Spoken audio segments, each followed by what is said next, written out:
The T-Bolts return to Blair. Hello, everyone, and welcome to the Thunderbolts Baseball YouTube channel. I am Patrick Moran, joined alongside Brian Alves here for this one as the Silver Spring Tacoma Thunderbolts host the Southern Maryland Senators here in this one as we are in the final stretch of the season. Brian, this T-Bolts team has definitely picked it up recently. They're one of the hottest teams in the Ripken League. If we look at the standings, they have been playing a lot better baseball, and now they're going to be playing the South Division's best team throughout the entire season. What are we looking for these guys to do today and, keep staying hot into a postseason push? Well, Patrick, it starts with really against the Senators. They've played them twice so far and took off really nicely in both games. In the first game they played, they were up 6-0, ended up losing that one, and then the second game they were up a huge margin again at home and weren't able to come through, and they got walked off once against the Senators. The other time the Senators bounced back and beat the Thunderbolts. It's about getting up early like you were in those games, but also just sticking with it, not getting any plays off, not giving up any errors, and protecting the lead. The Thunderbolts have gotten really close to beating this Southern Maryland Senators team, but with the Senators and the Crop Dusters, both teams that they played these last 2 days, they haven't beaten either of them so far. A huge opportunity tonight. And with that, we will take a break for the national anthem.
Now that the anthem is done, we'll take you through the starting lineups for both of these teams here today. Southern Maryland coming into this game 20-13. They have lost their previous game. They are 5-5 in their last 10. And the Silver Spring Tacoma Thunderbolts are 11-23. They are coming off a loss against the only Crop Dusters. They are also 5-5 in their last 10.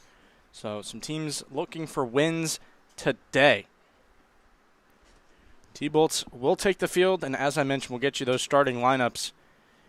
And for the Senators, it's going to be Chase Fulford leading off at shortstop, James Lehman at first base, Cole Rame at second, Jackson Hayes at third, Zachary Anderson doing the catching, Jack Ewart in center field, Kai Nguyen in right field, Ethan Adams doing the designated hitting today, Yan Lee Nolasco in left, and Bryce Palms on the mound. Former DeMatha Stag. And then for the T-Bolts, the defensive alignment will go left to right. In left, it's going to be Joey King, Gabe Pagase manning the outfield as the captain in center, and Cameron Baker getting the start in right. And then working across the diamond from third to first, Sam Camacho coming off the big homer and only last night will be at his usual spot, which is the hot corner. Colin Gibbs playing shortstop. Unfortunately, no Jonah Acosta recently. We're hoping that he's doing okay. Matthew Kim is at second. He has emerged as the everyday guy at that spot. And Connor Fricke at first base, the man out of Babson College. And on the mound is Emilio Rodriguez from LaSalle University, an A-10 school that you are familiar with, a native of Baltimore, Maryland. And he has flashed some really good stuff. He's got a banger curveball paired with a fastball that is really good when it's on. He just has to locate it. No, absolutely, Patrick. Emilio Rodriguez, he faced off against the Senators in the second game that these two teams played. That one finished 7-8, one that the Senators took after the Thunderbolts were up 7-2 early in that one. And Emilio Rodriguez did 5 innings of relief. He came in for Griffin Roussel and pitched 5 innings, had 9 strikeouts, which is the most that a Thunderbolts pitcher has produced in a game this season, and gave up 2 earned runs in those 5 innings. So really dominant start against the Senators. We'll see if he can replicate it. He's just going to have to watch out for those walks. And, of course, he did, most of the dirty work against the D.C. Grays at Talbot Field, a game he was supposed to start but was late due to traffic. So Michael Presky held down the fort while he made his way to the field, and he still managed to pitch in bulk relief on what was his start day. Now he commands the entire game for now. His first pitch misses ball 1, and we are officially underway at 7:04 p.m.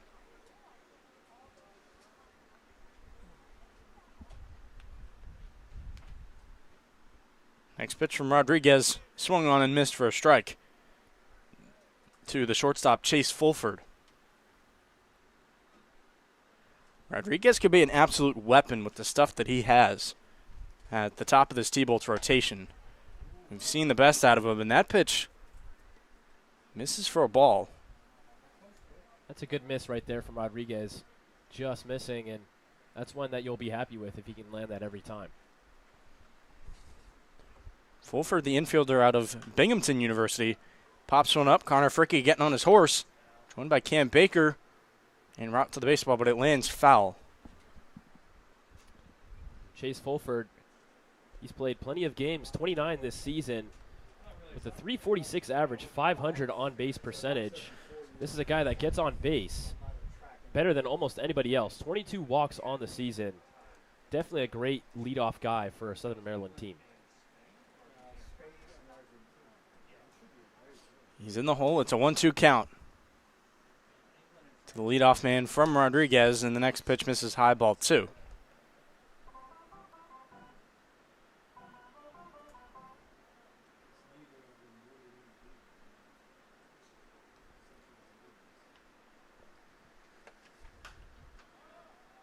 Two pitches popped up over to first base. Connor Fricke is camped under it, and he makes the catch.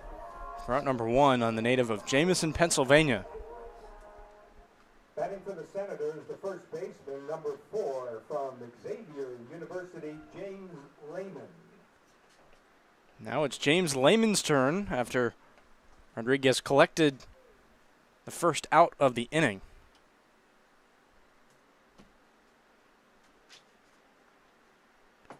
Lehman coming out of Woodford College with the Terriers in the Southern Conference, I believe. First pitch, he fouls away. Or strike 1.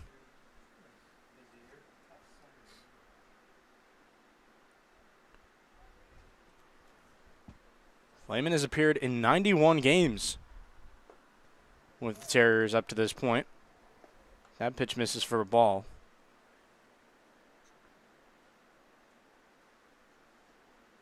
Most recently, he played in 31 games, which was this past season. That pitch is fouled off, strike 2.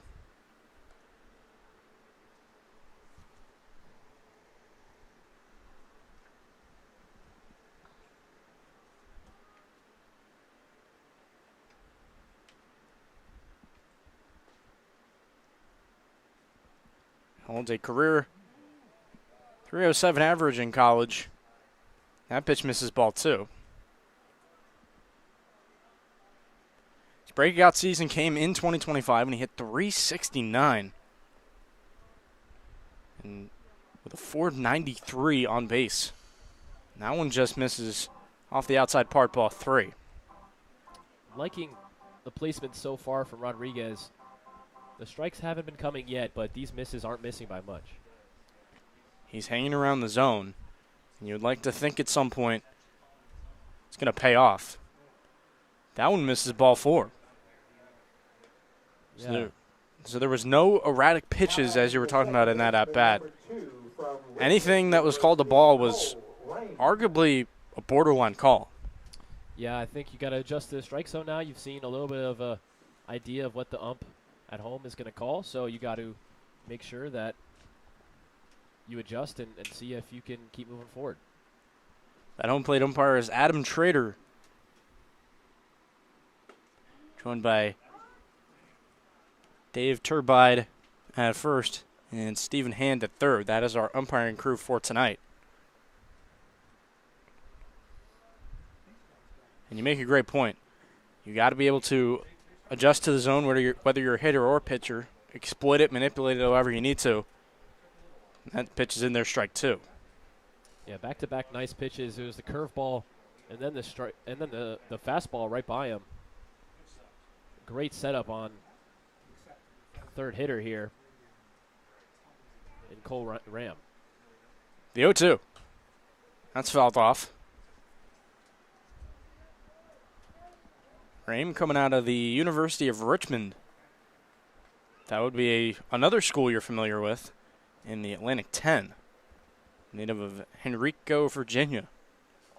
So he is about 2 minutes from campus then. That is tapped foul, keeping the count 0-2. Yeah, the University of Richmond is situated in Henrico. The name is a little bit fooling, but he's a really local kid, and pretty cool to see that he plays for his local team. Probably made him easily recruitable for the Spiders, and he's got a teammate on the other side, Christian Dre. Schmelzer's going to back pick on Jack Ewart. No good. That was a called strike three in the box, putting 2 outs on the board for the Southern Maryland Senators, but Kai Schmelzer almost able to catch Ewart off guard. Well, no pressure at all to Rodriguez. He's got 1 strikeout down. He's got 8 more to go to get to his highest total of 9. That is driven out to left center. Tracking it down is Joey King. And he takes charge. Calls off Gabe Pagase, who was coming over from center. And that gets Rodriguez off the field. A very nice start for the right-hander. We'll go to the bottom of the first where the T-Bolts will get their first crack at the plate. But first, a word from our sponsors. Takoma Torch. The Takoma Torch, founded in 2019, brings laughter and a sense of fun to residents in Takoma Park and the DMV. The Takoma Torch features satirical articles about the region that those with a sense of humor can appreciate. Send a headline or idea their way to takomatorch@gmail.com and watch what they do with it. The Takoma Torch is on the web at takomatorch.com. Takoma Torch, a proud supporter of your Silver Spring Tacoma Thunderbolts. Nando Peri Peri Chicken. Nando's Peri Peri Chicken on 924 Ellsworth Drive in Silver Spring is the best chicken in the world because it uses peri-peri sauce. From chicken on the bone to wraps and sandwiches, along with salads and veggie options, Nando's is your choice for great food. Nando's Peri Peri Chicken, a proud supporter of your Silver Spring Tacoma Thunderbolts.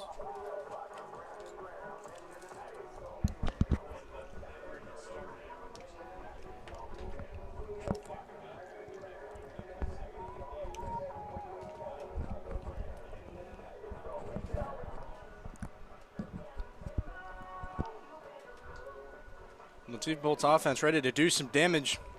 Gabe Pagase, Connor Fricky, and Caleb Sturdivant to get things started.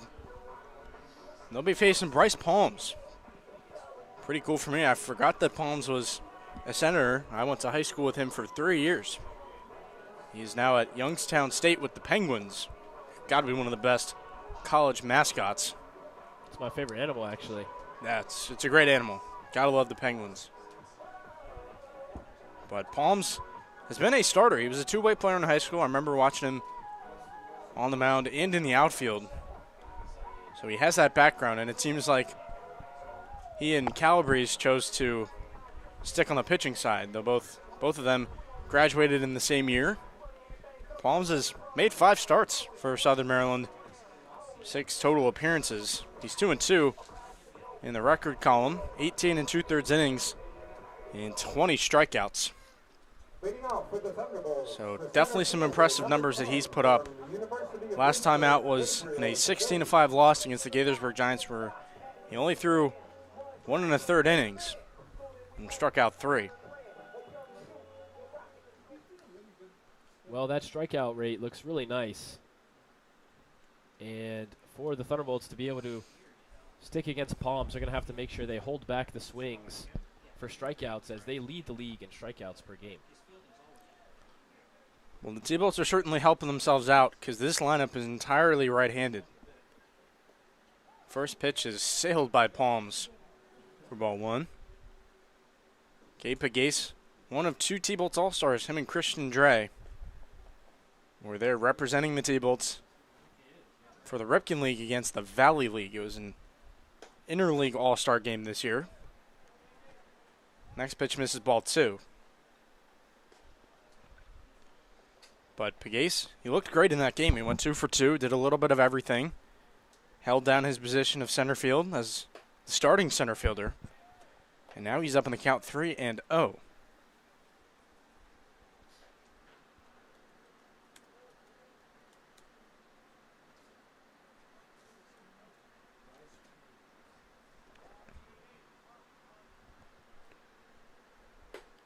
Pitch misses from Palms, and Gabe Pagase works a 4-pitch walk.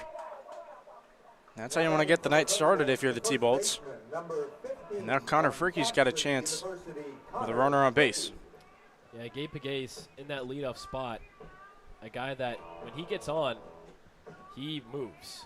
He's one of the league leaders in stolen bases. He is the league leader in runs. So you definitely do not want to let him on base in only 4 pitches. Surely wasn't the intention of Bryce Palms, and we'll see if he can settle in against Connor Fricke. And that is 5 straight balls from Bryce Palms. That pitch missed to Connor Fricke upstairs. Palms, native of Upper Marlboro. He's going to make a pickoff attempt on Pagase, no good. So, in terms of correlation to DeMatha, a very local kid. And now he's playing his college ball in Ohio. That pitch upstairs, ball 2. Bryce Palms is yet to find the strike zone here in this outing. Connor Fricke's might make him pay. Fricke has a very patient approach. And now he lands at strike 1. Yeah, Fricke is a guy that likes to see a lot of pitches. Him and Griffin Puvor, guys that get deep into the at-bats and really force as many pitches as possible against the pitcher. It's what you want to see in the first inning. 2-1. Swung on and missed. Strike 2. Palms getting back on track. I'm quite frankly surprised Pagase has not made an attempt to steal second yet. As you mentioned, he's one of the league leaders in stolen bases, bypassing his own teammate, Jonah Acosta, who was unfortunately dealing with some injuries right now, and Connor Fricke goes down swinging. So a nice bounce back from Bryce Palms in that at-bat as he starts to get a feel for the zone and picks up the first out of the inning. That's huge from Palms. He went 5 pitches in a row with balls to start the game, and to turn it around and strike out a batter, that could be huge in how this game starts.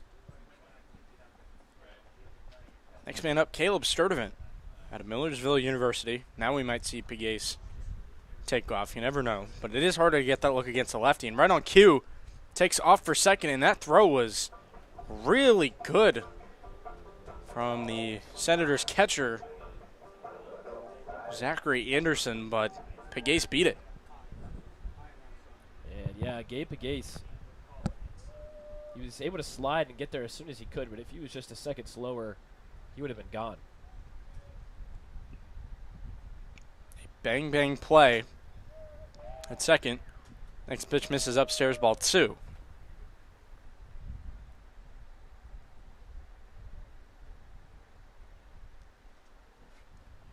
Sturdivant coming out of Millersville University. The bat definitely matches the school. They rep the black and yellow look. Sturdivant chases at strike 1.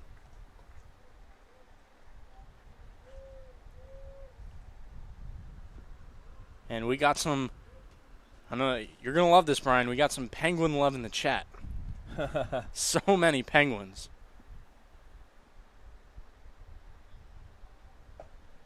And that pitch outside ball 3. We'll check in with our live chat in between innings.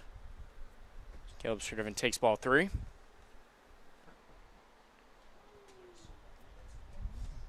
I'm of the belief, Brian, that we have the best fans in the Ripken League. Whether that's showing up to the ballpark, supporting the T-Bolts, or tuning in to our live stream. Caleb Sturtevant will tap it to second. And the 4-3 putout is good for out number 2. It does move Pegues to third. But it also gets Bryce Palms one out closer to escaping the frame. Well, that brings up Sam Camacho with Pegues on third. And flashback to yesterday, you were able to call a Sam Camacho home run, his first of the season. And before that, he had a double. So the bat is coming alive for Sam Camacho Jr.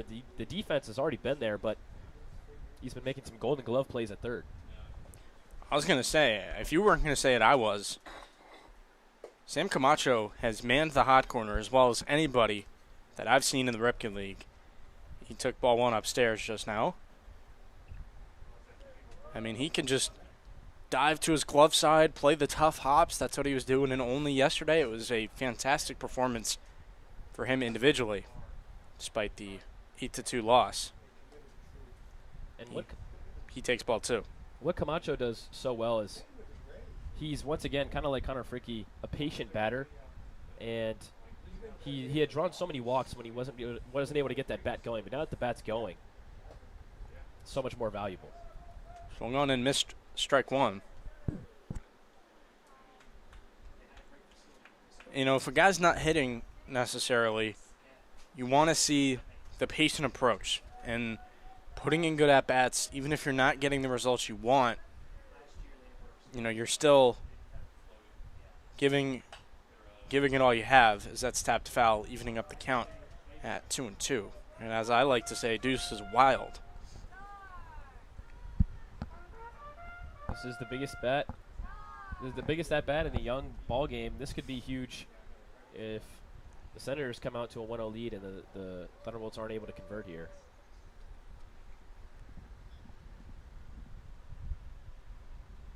The 2-2 misses for ball 3. Flashback to the first 2 times these two teams played, and every single time the Thunderbolts jumped early. In the last game, they were up as 7-2 in the 3rd inning, and the game before that, 6-0. Both ended up going the way of the Senators after comebacks. We got a full count pitch, 2 outs. It's fouled away by Camacho. Ooh, if we're talking about schools in the PSAC, such as Millersville, we'd be remiss to not mention Clarion, which is where Camacho is. PSAC feeds a lot of talent into this league, the Pennsylvania State Athletic Conference, competing in the D2 ranks. There are a lot of them in this league. And Camacho takes ball 4. Or no, that was a balk. Seems that they've called a balk on Palms. The left fielder, number 36 from St. Olaf College. Or I guess that is a balk. Okay, so Pegues scores, but Camacho will do it again. Interesting. Yeah, I got confused for a second. Because if you're going to balk, then that does not count as a pitch. But Pegues does score, which is the important part with 2 outs. Well, there you go. First run of the game comes in an interesting position. I think you'd rather give up the walk than give up a run. Yeah. But nevertheless, for Sam Camacho Jr., he's going to have to do the 3-2 again. That might be the most chaotic, unorthodox run of the season, where there was some confusion looped in. Now we do the 3-2, and that is swung on and missed. So Palms gets him a pitch later, and he would have liked to have that a little bit earlier, right before the balk he issued to allow the T-Bolts to get on the scoreboard. T-Bolts are up 1-0 as we go to the top of the second. Emilio Rodriguez now working with a lead. United Therapeutics. United Therapeutics in Silver Spring develops pharmaceuticals and technologies that help patients in need of organ transplantation. United Therapeutics is guided by the principles of always striving to do the right thing and relentlessly pushing to always do better. As a result, the company was included among America's best companies by Forbes magazine.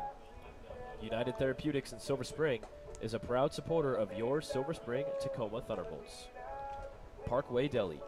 The Parkway Deli on 8317 Grub Road in Silver Spring has been dishing up deli classics since 1963.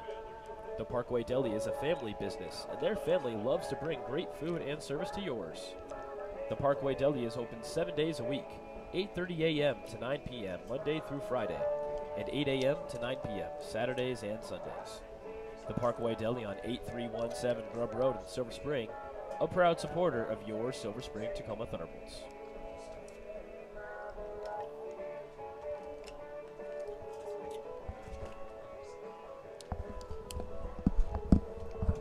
So as we wait for play to resume, which it will in about a minute, checking on our live chat, we got Richard Blair and Theo Blair duking it out. A lot of action going on, but want to shout out the Penguins that we saw earlier. A lot of them in the chat. And yes, the All-Star game for the Ripken League was a collaboration with the Valley League, in case anyone was unaware. So instead of a North versus South situation, it was one league versus another. First pitch is swung on and missed by Zachary Anderson.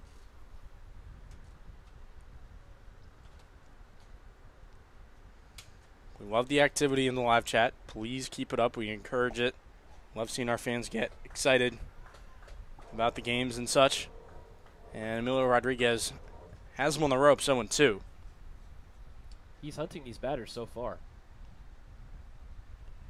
He is attacking. And pitch goes foul, keeping the count where it is.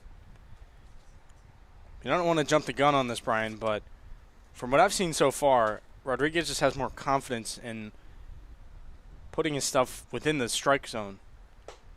And there you go. Got him on the top rail to swing and miss. Zachary Anderson will go back to the dugout, turn things over to Jack Ewert.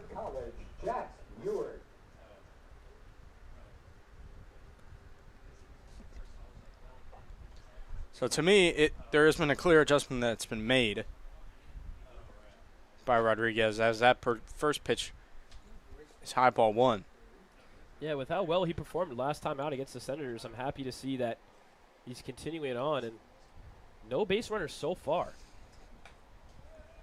Pitch fouled into the screen by Ewert. I mean, the Thunderbolts, they've led every time to start this matchup against the Senators, but it's going to take some great pitching from Rodriguez to keep it. Another pitch misses, ball two.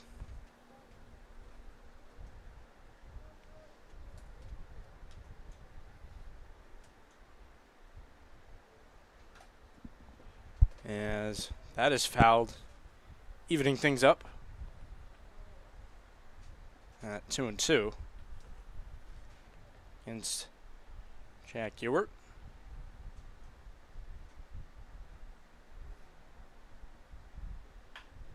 Returning member to the Southern Maryland Senators, that's tapped up the middle for a single.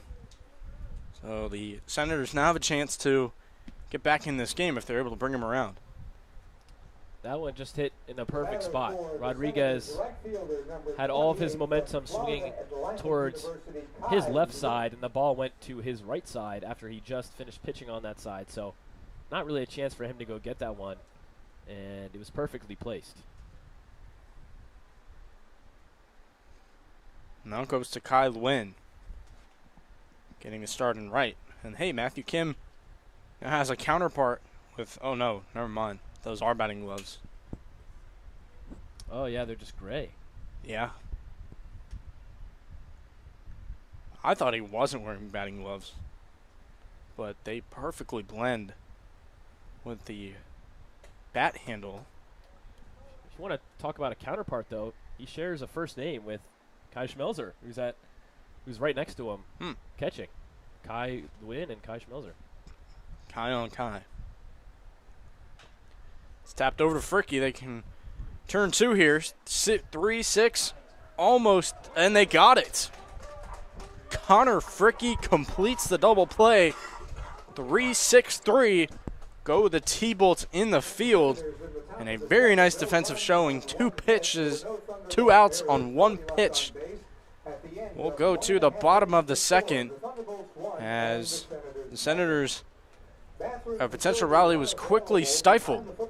And the T-Bolts bats go up to the plate once again. Parkway, Silver Spring Jewelers. Silver Spring Jewelry is the Washington area's only complete jewelry store, with a staff of 13 jewelry associates and 8 goldsmiths.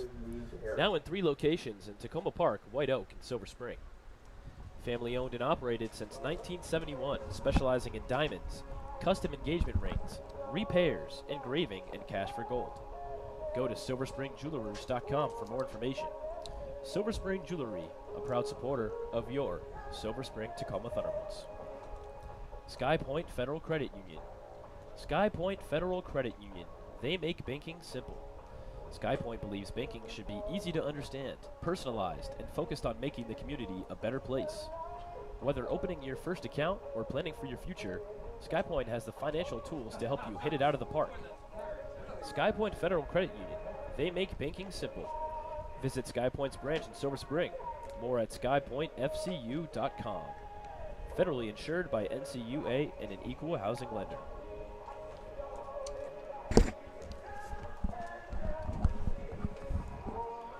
So Bryce Palms, who got off to a rocky start in this game, will enter the bottom of the second, looking for a bounce back. Well, we flash back to that first inning. Gabe Pagay scored on a balk. And if you want to talk about Gabe Pagay scoring in unorthodox plays, that's what you got to do if you want to lead the league in runs. Gabe Pagay is sitting on top of the league leaders in runs with 36 this season.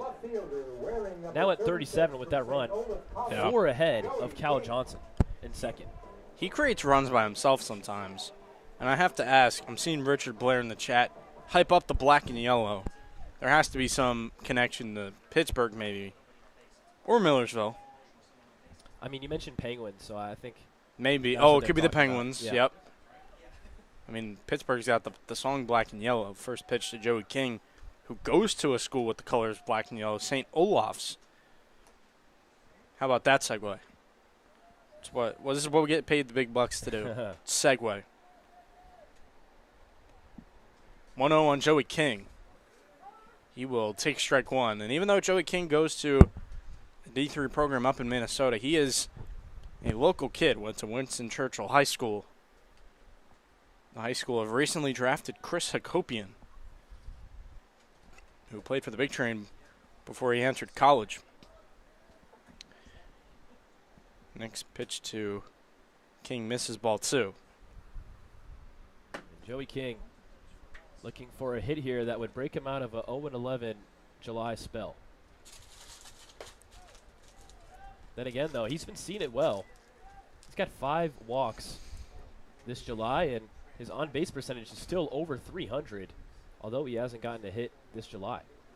I know pregame we were all lauding him for being a really nice bench piece and just the versatility that he offers. And just like that, he takes the ball forward. You'll have some nights like this where he gets on base a couple of times, puts in some team at-bats, and there you go, getting his day started off right.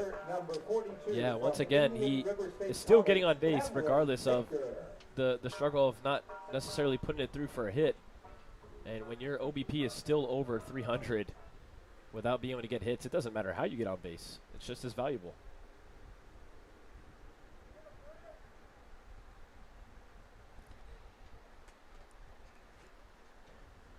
Next man up is Cam Baker, getting a start in right. He will take strike 1. Some unfamiliar faces in the outfield today. Baker and King flanking Pagase. I mean, we know that Pagase is just the cornerstone in the outfield. But it's kind of been a revolving door around Gabe Pegues. We've seen Trent Lopez, Griffin Pouvel out there, Marco Polizzi, who's burst onto the scene. Baker takes ball 1 there. When you really think about it, Brock Hunter has a deep outfield group to work with. I mean, a guy like Trent, who hit 2 homers in a game, that's ball 2. Lopez has not seen a whole lot of playing time overall. And now that I mentioned that, Trent had that 2-homer game against the Southern Maryland Senators team while on the road. Wound up being a 7-6 loss. Pitch inside to Baker, ball 3. But Baker, kind of a scrapper. You can see him rocking the high socks today. A bit of a smaller guy, but maximizes his potential by kind of being a bulldog at times. Palms makes a pickoff move on King, no good. Baker, he's had 2 extra base hits this month alone, and those 2 extra base hits were the only ones he's hit on the season. So he's really starting to find that power in his game. Palms checks the runner on the 3-1. That's in there for strike 2. Baker was ready to walk down to first, take his base. However, he's going to have to wait 1 more pitch potentially. Baker's performance at the last home game was enough to earn him an interview from our guy Peter Kelly. See if he can put another player of the game performance up today. That swung on and missed. Strike 3. And the announcer jinx will never go away. Not if he hits 2 home runs in his next 2 at-bats. That's true. But for now. And we've got Colin Gibbs, newest University of Delaware Blue Hen, competing in the Conference USA now. And pickoff attempt is not caught on the other end by James Lehman. Brian, I think we actually call those standout performances the dirty jersey performances. Well, I think the dirty jersey is separate from the interviews. And Joey King is out. Tried to steal second there, but instead is going to be wiped off the base paths like it was nothing. And Zachary Anderson has had 2 runners try and steal on him today, and his throws have been pinpoint, even though he only got 1 of them. Interesting. So you think the interviews in the dirty jersey is separate? Well, yeah, because sometimes we'll highlight a guy for a dirty jersey performance, and other times we'll highlight him in an interview to ask him different questions. I feel like we don't do the graphics for the same guys we interview. I feel like that should be the same thing. However, I digress. 2-0 outside ball 3 to Colin Gibbs. One comes from our guy Nick, and the other comes our social media guy, and then the others just come from the broadcasters choosing who to interview. But then does that make it? But then at that point, because you're highlighting so many people, does that make a player of the game like meaningless at that point? Well, it's just an interview. It's not that big of a deal. But Okay.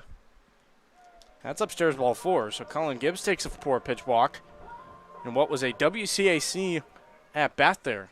Bryce Palm's former DeMatha Stag, and Colin Gibbs was with the St. John's Cadets in high school.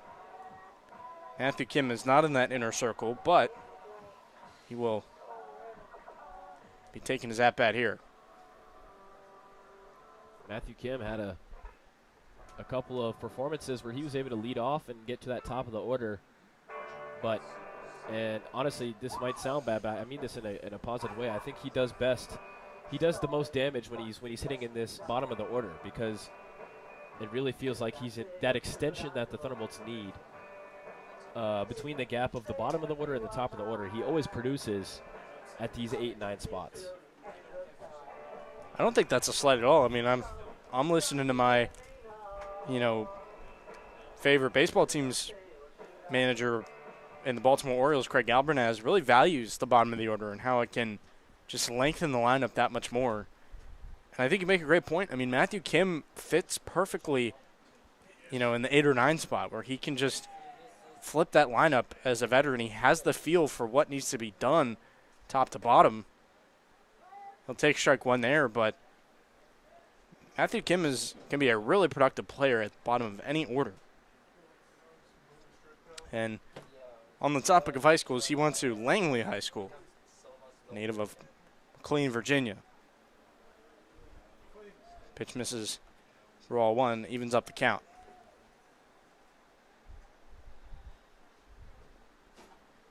Kim has bounced around a couple of colleges. Originally got started at Gettysburg and then went to Frederick Community College. And now most recently at Hampton-Sydney. That pitch goes to the backstop when Matthew Kim swung strike two.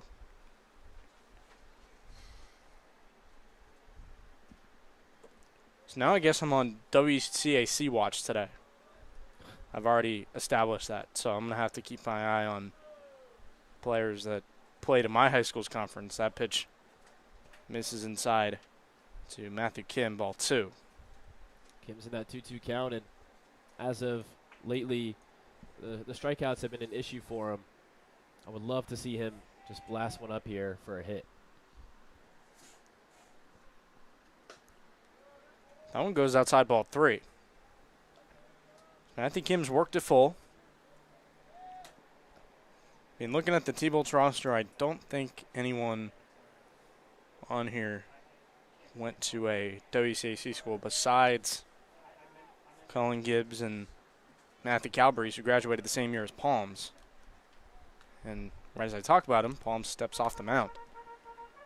But then you have Matthew Calabrese, who graduated with Palms. Those two were teammates at DeMatha.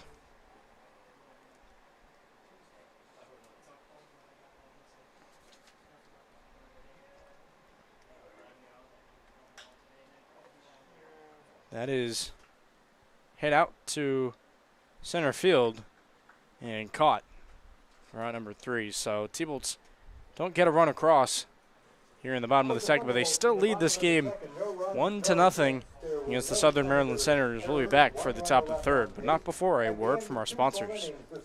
Ben Norkin Architecture.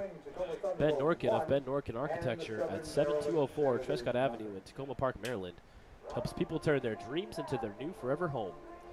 Whether it's a renovation, addition, or a new home, Ben will assist you in picking colors and finishes. He'll explain building codes, zoning requirements, and materials that stress energy efficiency.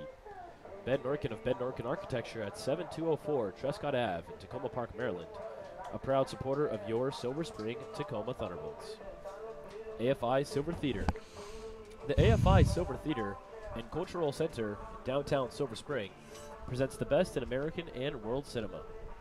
They show classic American mysteries from the black and white era, as well as the most modern digital content from around the world. The AFI Silver Theater also features filmmaker interviews, panel discussions, musical performances, and more.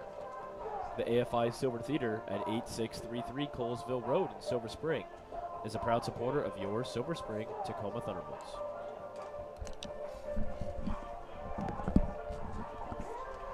Well, I feel like whenever we're between innings, we've got to check in on this live chat. And now we have a comment saying he's never been to Pittsburgh, and he's hyping up the black and yellow. So I'm assuming he's talking about somebody on the Senators? I don't know. Maybe Millersville connection. I'm not sure, but we got some great presence already in the chat. Oh, 42 playing at the AFI. That's cool. First pitch. Great movie. Swung on and missed by Ethan Adams, who's the DH today. Hey, let's go O's. I love that in the chat. O's fan myself, as I mentioned. So any O's hype, I'm loving it. And that is deposited into right field for Ethan Adams, reaching with a single.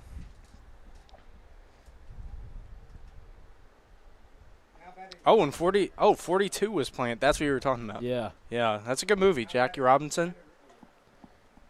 It's good stuff. Chadwick Boseman, Yes. fantastic actor. Yeah. May he rest in peace. Yeah. That was a fantastic film. So shout out. And they're complimenting the interviews too. We love it.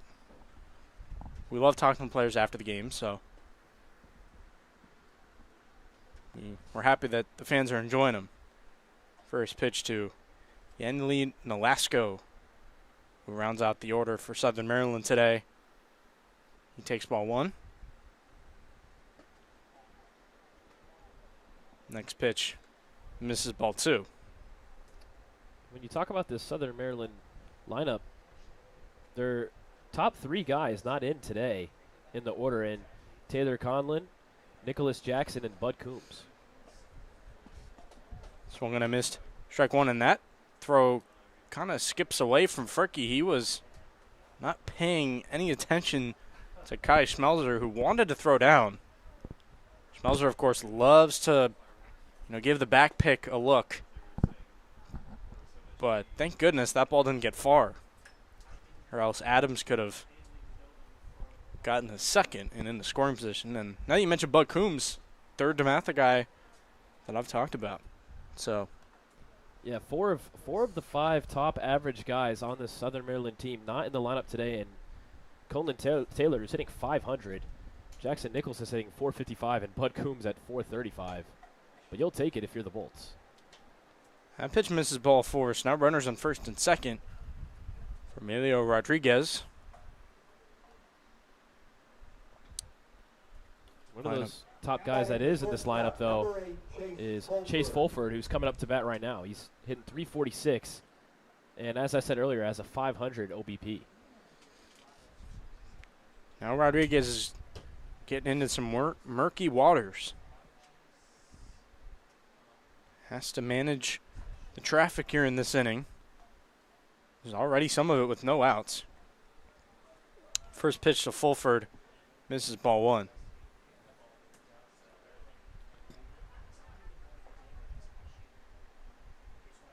Ooh, we got one viewer tuning in from Ocean City. Nice. Gotta love Ocean City. Best beach in Maryland by far. As Connor Fricke almost had it. He gave that pop-up a long look. And ultimately ended up in the bullpen. But gave it all he had. Glad he's okay. So, yeah, I don't know if you've ever been to Ocean City. I know you're not from Maryland. Yeah, there you go. First pitch, or I shouldn't say first pitch, but the next pitch goes for ball 2. How far would you be from Ocean City, theoretically? I'd say about 3 hours. No, that's pretty similar to me. That's my distance. Pop up by Chase Fulford. Cam Baker has no problem tracking it down. He was ready to chuck that ball in as quickly as possible. We're watching Ethan Adams on second. He could have tagged. But instead, the runners do not move in a very important first out for Rodriguez.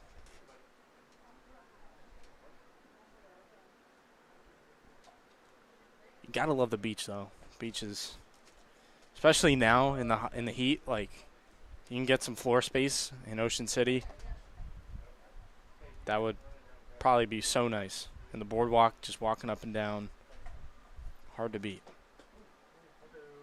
Pitch misses inside ball 1. James Lehman, one of 2 Wooford Terriers in this lineup.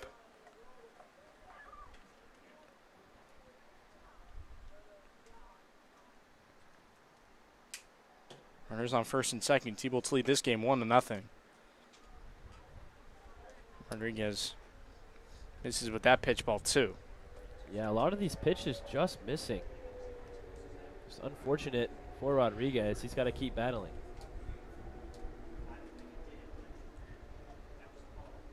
Wind in the pitch. That pitch misses for ball 3. It looked good from here. I feel like we've had a couple of those tonight that have been like right around the zone. And obviously better view down there than we have up here. So not entirely fair to speculate, but Rodriguez has gotten a ton of pitches in there, and he does right there for strike one. Had to get the strike to land, and he did.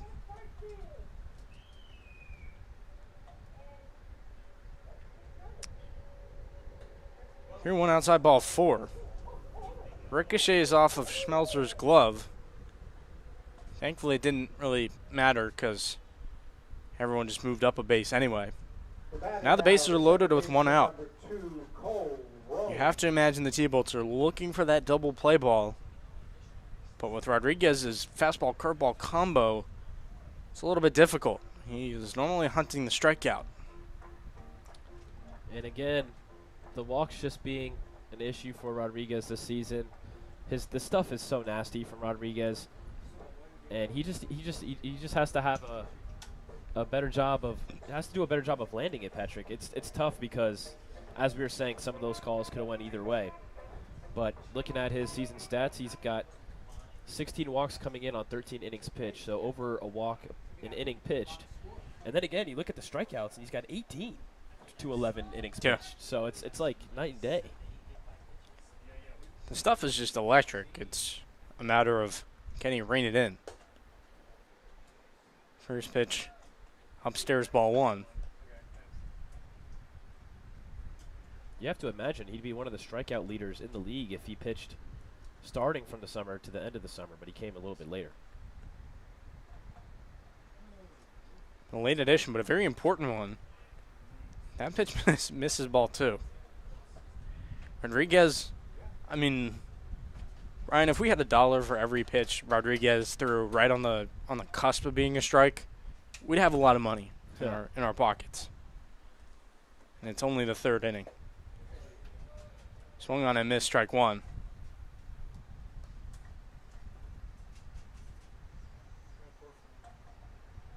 Hey, you could be chilling at the ocean with an adult beverage. You could also be doing that. Ocean City.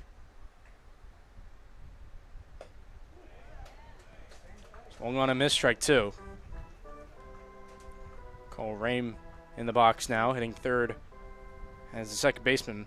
Normally for me, I know this might be weird, but I go to Ocean City in like the fall, like Thanksgiving tradition. My family, the big crowd. We like to go down there, enjoy the chilly weather. It's a little brutal at times, as that is foul. Almost trouble written all over it from Cole Rame, but instead we'll do the 2-2 pitch over again. But yeah, not as many people in Ocean City and what they consider the off season, so you can enjoy that time. Yeah, my family had a place down in Virginia Beach, and it would be rented out during the summer, and during the fall it was just nice and peaceful. You could just go out into the sand and not have to worry about anything. I love Virginia Beach. Went to 2 music trips to Virginia Beach. That swung on and missed, strike 3. So if you're not going to get the called strikes, you might as well generate some swings and misses. That's exactly what Emilio Rodriguez does there. And he gets the spider caught in the web. Yeah, that's some A10 damage right there. LaSalle over Richmond. That's right. That's a good point.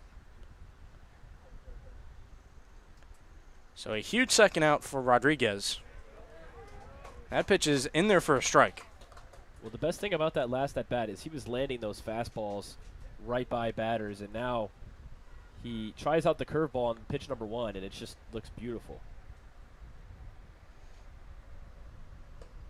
Next pitch misses, upstairs, ball 1. What makes Rodriguez so unique is that I think the curveball is better when it's the primary offering, and then he goes to the fastball, when typically it's the other way around. But, you know, there are so many ways to be successful in this game. Another pitch that just misses ball 2. We had a comment in our live chat. Can't wait for ABS to come to Blair. If we choose to speak, we may be in trouble. That's right. We got a nice laugh in the booth, I will say that. That's an infield pop-up, and Rodriguez catches it himself. So a bases loaded, 1 out situation turns into no runs for the Senators. So a very nice job by Emilio Rodriguez to escape the jam, and he'll get the T-Bolts bats back up after keeping the game scoreless for Southern Maryland. It is still 1-0 in favor of Silver Spring Tacoma. Are in the Thunderbolts 2026 game program. COA. These ads help the COA Thunderbolts Sports in continue to Gaithersburg, play Maryland baseball. is committed to We shaping hope kids' to lives through utilize sports. the businesses COA that Sports are aims to known develop and each actually child to let their them full know potential that as an you athlete and as a person. their support They also of help the your Silver student athlete Spring in the Tacoma classroom, Thunderbolts. on the playing field, and anywhere in between. Learn more about COA Sports at coasports.org. KOA Sports is a proud supporter of your Silver Spring Tacoma Thunderbolts. Parkview Capital. Parkview Capital believes your financial strategy should reflect more than numbers. It should reflect you. As a trusted investment advisory firm, Parkview Capital partners with individuals and families to build and protect wealth. Parkview Capital personalizes strategies rooted in your values and long-term goals. Whether you're growing your portfolio or preserving a legacy, Parkview Capital crafts a clear, customized path to your financial future, one that evolves with you. Parkview Capital, a proud supporter of the Silver Spring Tacoma Thunderbolts. Bottom of the third, we are jamming out to some tunes here at Blair Baseball Stadium. The T-Bolts lead this one 1-0. And shout out Finn in our live chat saying that going in the offseason not so weird. I appreciate that. It's true. Yeah. It really might be the best time to go if you think about it. Yeah, I know I love it. I know it's a little bit cold, but you can just enjoy the crisp fall weather. And Theo Blair, he's got some fun activities that he likes to enjoy in the off season, so that's pretty cool. Now, since you're a Virginia guy, you're a Virginia native, but you've also been to Ocean City. Do you like Ocean City or Virginia Beach? Which is your go-to? I think Ocean City's the better beach, but I think Virginia Beach I gotta pick because of just the ties to it and the memories I have there. That's valid. Like I said, I went to Virginia Beach on 2 music trips in high school. I loved it. We stayed right on the beach itself, so that was really fun. I mean, it's a great beach. I totally get why you love it. So, got some nice streetery as well.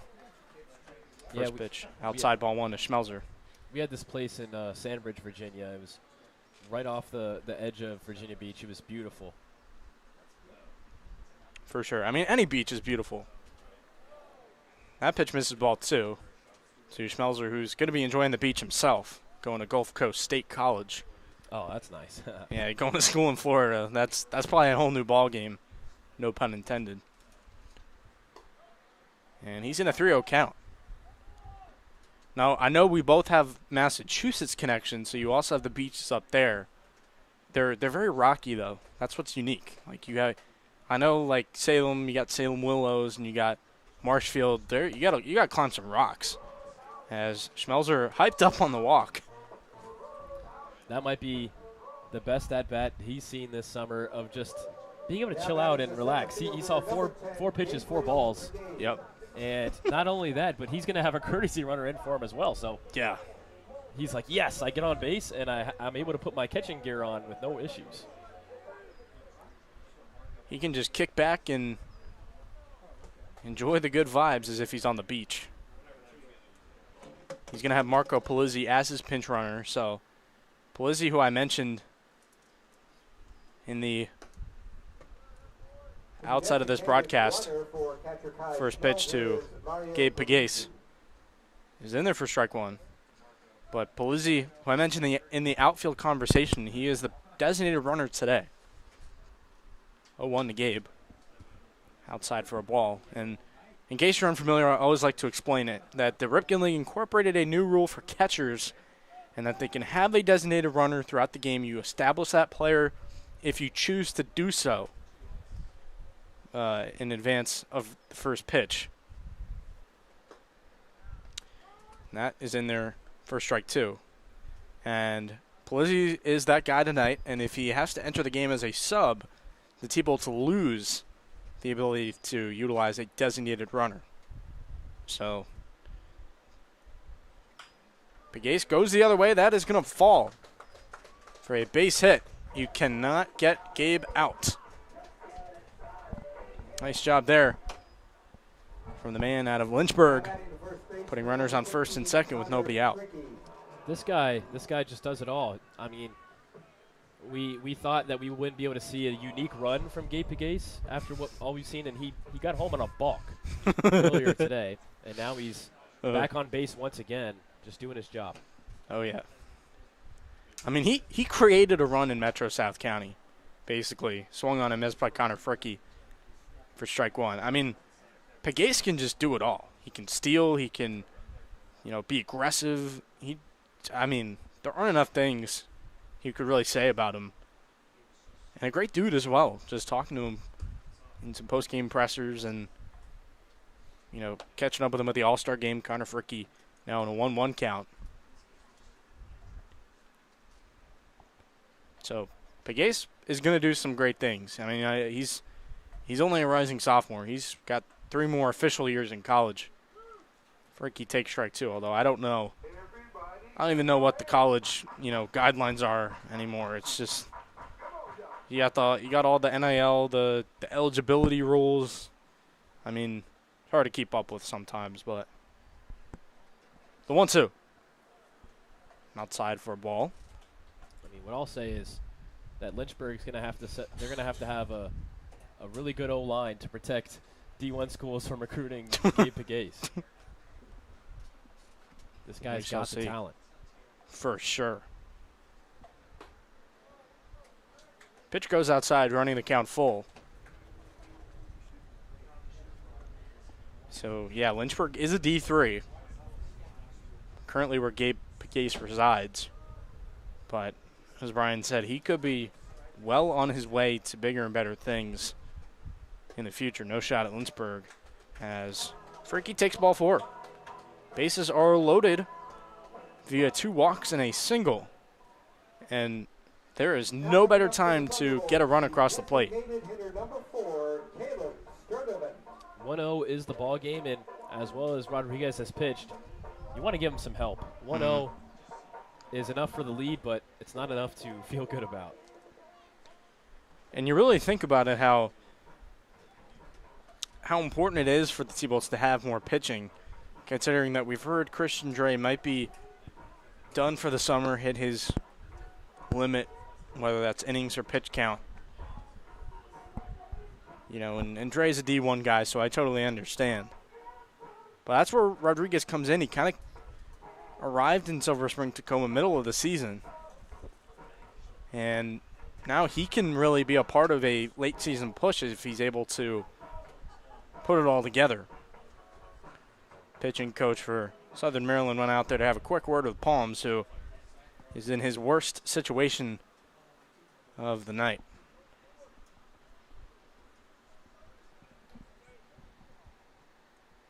I wish nothing but the best for Bryce, former Stag himself, but it'd be nice for the T-Bolts to get some runs here.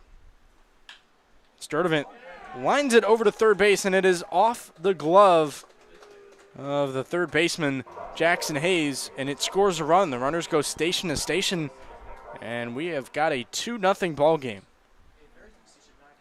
Wow. I mean, that was scorched off the bat. Looked like that one was going to go in the glove, but reaching out his glove was third baseman Jackson Hayes, and I think he regretted doing it. That one could have hurt his hands. Ball was scalded by Sturdivant. He is a pretty strong guy, and it's great to see him back. I know he's been in a DH role since returning from injury. Popped up by Camacho. It's going to go foul. And Ewert made a play, and Gabe was dancing around third, thinking about scoring. However, he will not. That was too shallow. James Lehman, that was, pardon me. I said Jack Ewert, both Woodford guys. And Pegues, I'm surprised he didn't try and score based on his innate run-creating abilities. We've been informed by our guy Nick, our social media man, that number 37, Dawson Weatherald, is warming up for the Senators. First pitch on Joey King is in there for strike 1. So an unproductive out, as some might say. Didn't move any runners, and it was in foul ground. Next pitch in the dirt ball 1 to Joey. And yeah, our social media guy, Nick, is always on it. He'd probably be the best player at telephone. That is in there, strike 2. He gives the scoop as fast as he can get it. He's like the Adam Schefter of the group chat. Or Jeff Passan, whatever sport you follow. And that's going to be popped up into center field. Might be shallow, and it is. It falls in. That is Jack Ewart out in center. Once again, the runners advance 90 feet apiece. It is now 3-0 in favor of the T-Bolts. The home crowd is loving it. Well, Patrick, I think Joey King is just a big situation guy. He hadn't gotten a hit this July. He was 0 for 11. And now with the bases loaded, he decides, okay, now's my first time to get the hit. He's had a walk-off performance. He's had a robbery of a home run. This guy just steps up when it comes to big plays. I would say that's a pretty good time to get your first hit in July. First pitch to Cam Baker, misses ball 1. And he wasn't doing too much there, too. He just put a swing on it and made the fielders make a play, and they weren't able to. Put it in the right spot, found some grass. Cam Baker out of Indian River State. Another school down in Florida, so he's enjoying the beachy vibes. He swings and misses at strike 1. Maybe not beachy vibes on that swing. We'll add as well that Gabe Pagase once again scores. So he's got 2 runs. This guy is just collecting runs like Pokemon cards. That is popped up foul. I was going to say he's collecting runs like Infinity Stones, but... Well, he's got a lot of Infinity Stones then. He could do a lot of damage on the world.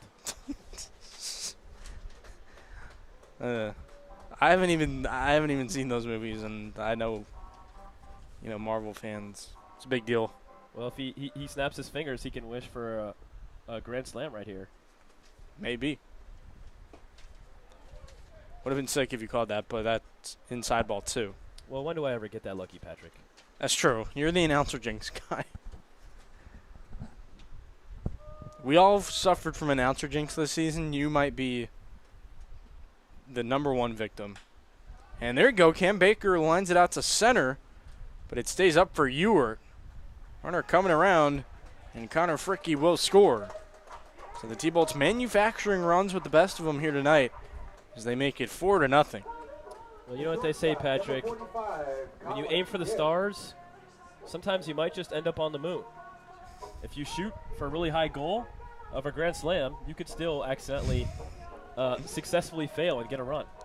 Well, that's a way to put it.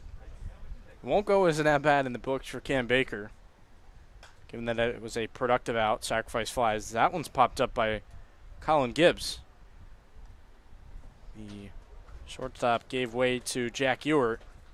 Chase Fulford peeled off. And Bryce Palms escapes the jam, but not before the T-Bolts tack on 3 here in the bottom of the 3rd. And they'll head to the top of the 4th. And Emilio Rodriguez now has some great run support as he enters this game, looking to continue a very solid outing.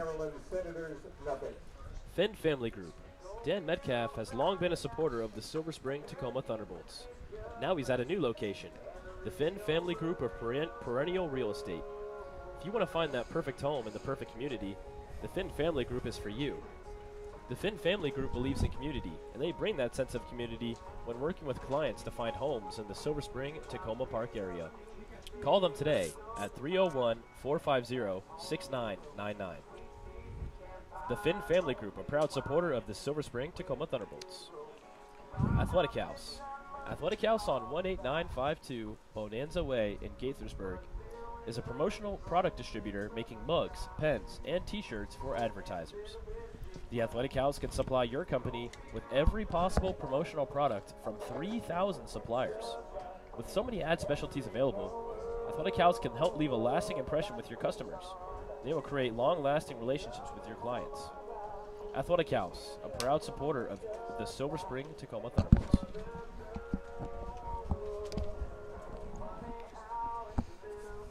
Well, the T-Bolts offense has had a steady presence today, and the fans are hyped back at home. We have gotten a total of 7 lightning bolts in the group chat. So thank you, Theo Blair. Fans are hyped up. And if it feels like if we were going to have any question for our viewers today to put in the live chat, it would be today, considering all the activity.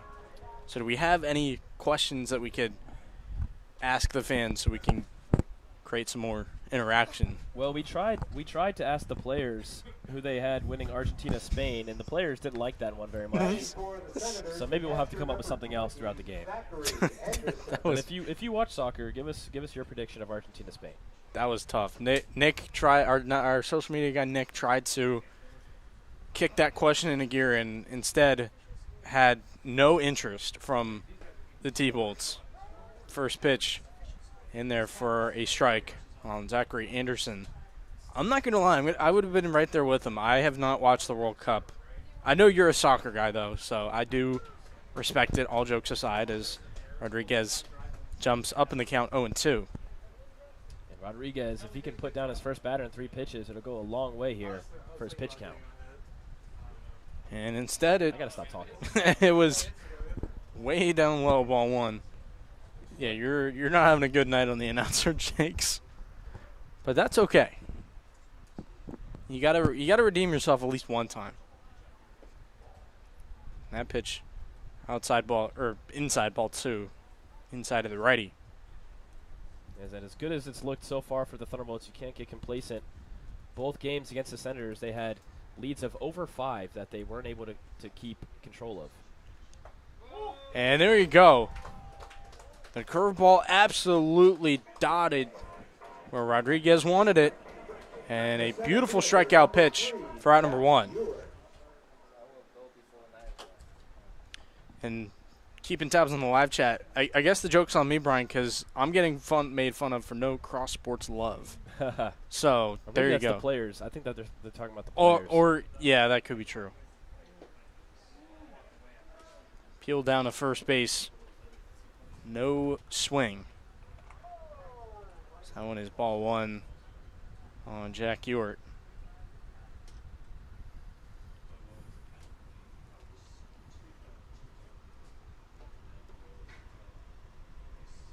So that's Dave Turbide over at first base. He's going to get a lot of open side looks today for appeal. Count goes to 2-0. Rodriguez looking for 4 scoreless, and that pitch misses 3-0. Yeah, I shouldn't be an umpire because I'd have a very nice zone, very pitcher-friendly zone. Maybe. You never know. It's kind of tough to judge in real time, even though we do give officials a lot of flack. And that's going to be a 4-pitch walk.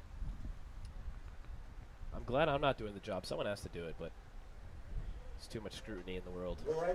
I heard someone say it best on how you've done your job well as an official when nobody knows your name by the end of the day. That's a great point. So you've got to be a nameless warrior. That's right. Just go incognito. And the pickoff attempt almost had the base runner Jack Ewart. However, he dives back into first safely. And shout out Will Heiss, who is in the chat. Hope you're healing up. He was with the T-Bolts. Unfortunately done for the spring. Or summer, I should say. That pitch misses ball 1 outside. So yeah, we hope he's getting better for another season at Stevenson, where he plays his college ball. That's strike 1. Sticks on the board now. Ooh, now we got some World Cup slander. We can read that at the end of the inning. I'll be sure to give my opinion. We'll check that out. Yeah, in between innings, because that's a whole separate conversation. Pitching inside on the lefty ball 2. We've had plenty of chat interaction tonight, though, so thank you everyone who's listening, and we appreciate your support and feedback. Absolutely, we love it. We love talking to our fans, and this has probably been the best night in the chat out of all of them. We've had so much activity. So that is lined out to right field. Cameron Baker is able to make the catch, though, and he fires it in. That throw was about as good as it gets if he wanted the double play from right field. But runner on first, able to get back. Jack Ewert made it just in time. That was Kai Nguyen at the plate. Now it's Ethan Adams' turn. He's not seeing the field today. His only job is to hit. He takes strike one.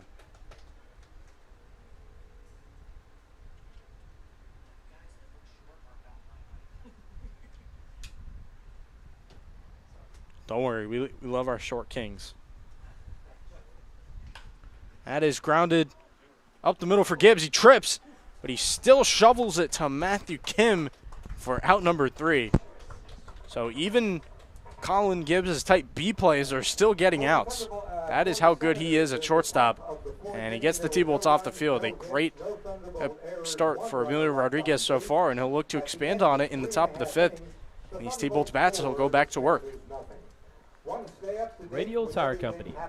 The Radial Tire Company on 9101 Brookville Road in Silver Spring specializes in balancing, repair, and installation of your car's tires. The Radial Tire Company has experienced technicians with a commitment to quality service, advanced equipment for balancing and installation, and comprehensive repair options.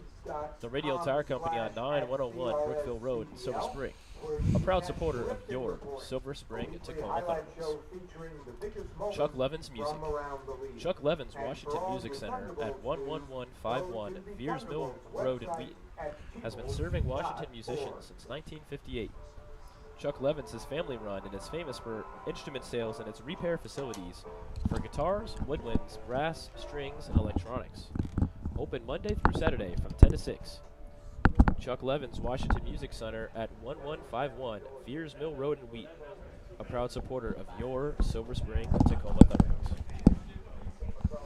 So, Brian, I believe it is time for you to air out your thoughts on our new sports take. I'll read it. It's describing how it's been a bad year for the World Cup, all kinds of drama, bad calls, and just a bad cup overall, it seems like. And Theo Blair is already looking forward to the Women's World Cup, which is up next year. I did not even know that. You're breaking news to me. So, well, Brian, I know it's pretty much your moment to air out your thoughts as honestly, a soccer guy. I've loved this World Cup. I think it's been super entertaining, but I will agree with you that there has been some bad officiating. You look at that Argentina-Egypt game, and you just got to think, hey, are we pushing the Messi narrative here? What are we doing? But, you know, then again, Argentina, they put in some great comebacks, and as much as the help that they've had to win the games themselves when going to the final. So it'll be a fun matchup between Spain and Argentina.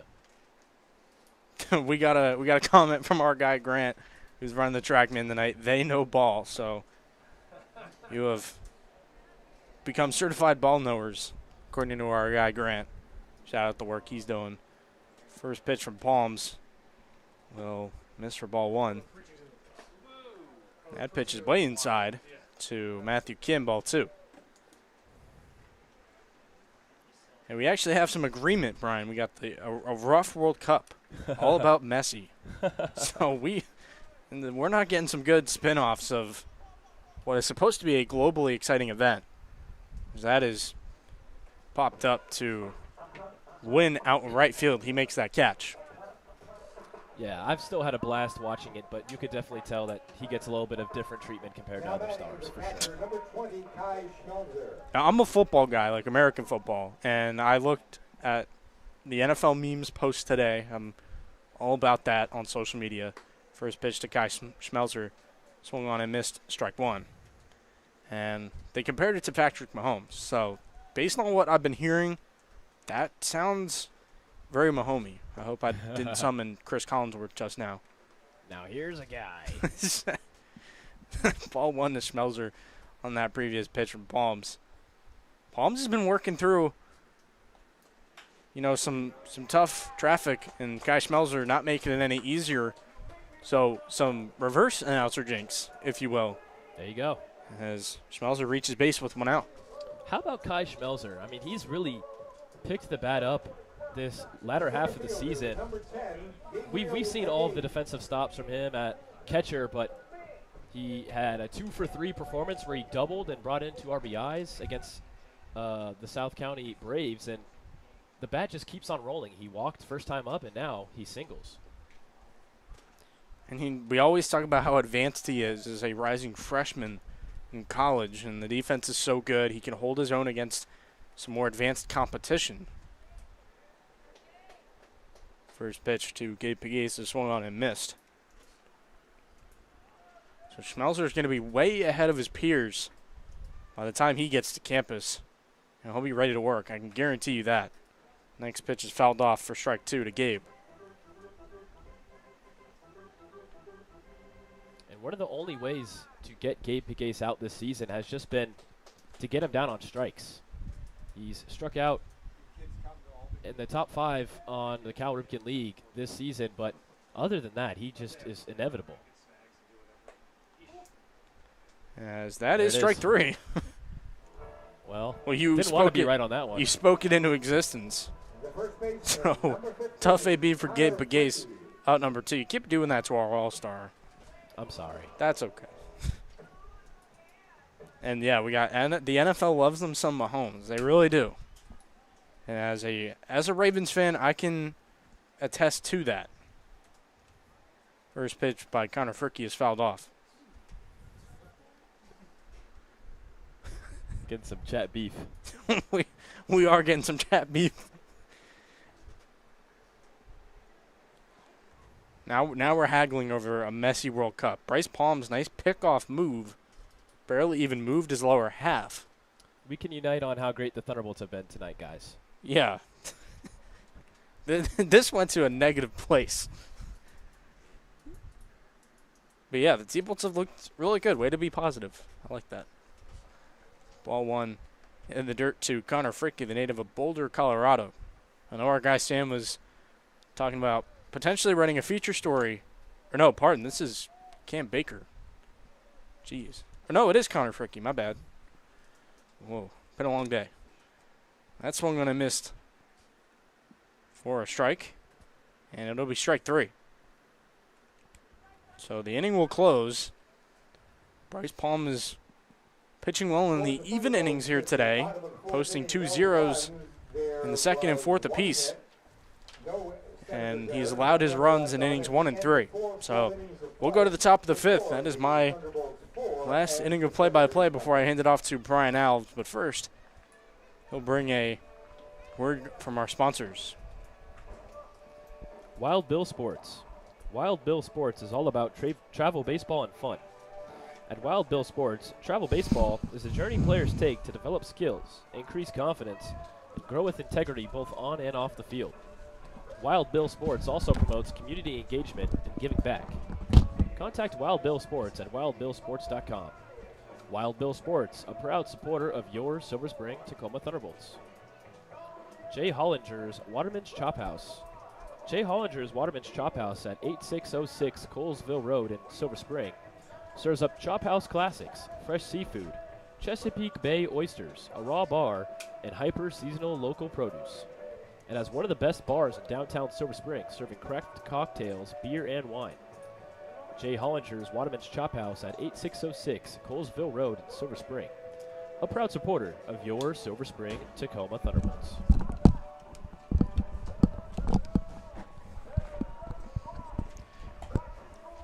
So as Emilio Rodriguez continues to warm up, he'll go out there for inning number 5. I guess this is just the custom of people love to have beef over the greatest player in a sport or a world, I guess. And we got some love for Wild Bill Sports. How about that? That is our guy Max. That is our guy Max Eckert, one of the coaches here for the T-Bolts. That is his travel team. He is very proud of the work he has put in, and I know whenever he hears the ad, he loves hearing us talk about it. And still love for a Penguin. And his first pitch inside ball 1 to Yenli Nolasco.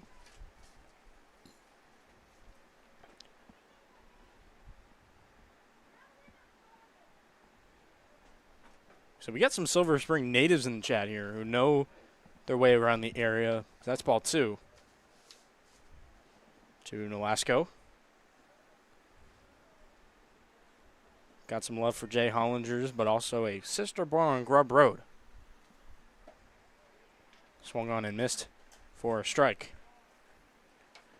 For Rodriguez, this is just a crucial inning for him. If he can go 5 scoreless, the help that does for the rest of this pitching staff is huge. 2-1 pitch missed for ball 3.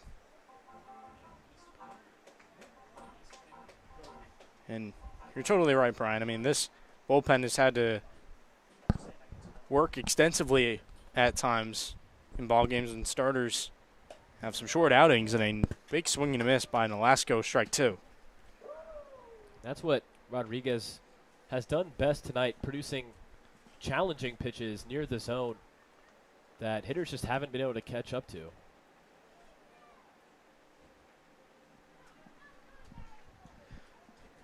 Worked it to a full count.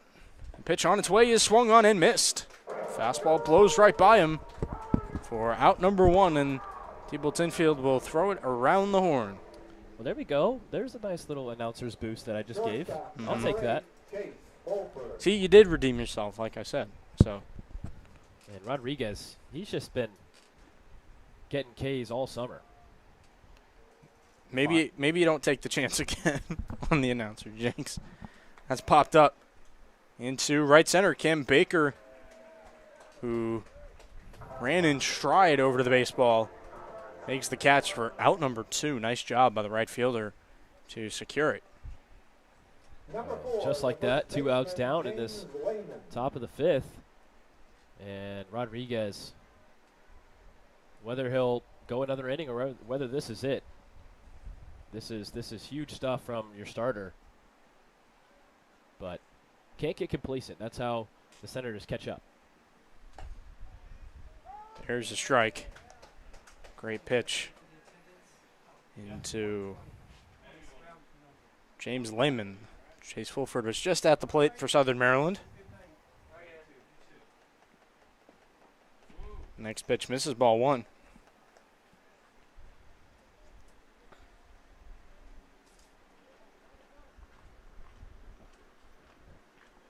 So yeah, we got some locals in the chat hyping up some of the food spots here in Silver Spring and Takoma Park. That one missed 2-1.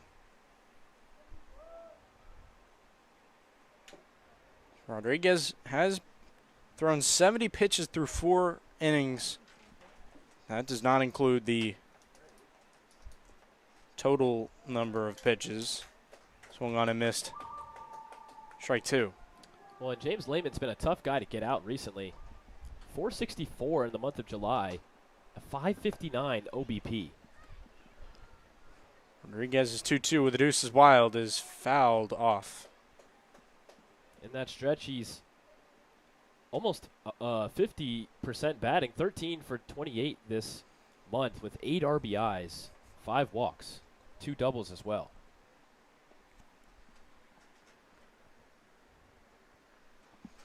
This would be a big-time outing for Emilio if he could get through 5. We'll do the deuces wild all over again. That misses ball 3. Once again, a good miss. That's one that's really hard not to swing at with 2 strikes on the board, and just credit to James Lehman for laying off of it. I mean, we've talked about it all night. Rodriguez, when he misses, normally it's not by much, but that pitch in the other batter's box for ball 4. That was a good battle between both Rodriguez and Lehman. And so the inning does continue. And we'll now see Kai Schmelzer take a visit to Rodriguez. Brock Connor will join him, as well as the rest of the infield. Don't know if this will be the day for Rodriguez. If it is, what an outing it was, but it seems to me that Brock is going out there to have a word. He will not pull the right-hander just yet. I like this decision from Brock. I think you've been able to trust Rodriguez tonight. If he can just get one more out through, you can confidently have 5 innings scoreless and bring in a guy of your choosing to keep this game going. Yeah, I mean, it's a good call from Brock Carter to have some faith in him. It was a very quick mound visit as well. It didn't seem like there was any confusion of what was going on, so it was just a pitching coaches meeting as that skips away from Schmelzer in the dirt. And the runner able to advance to second on that pitch.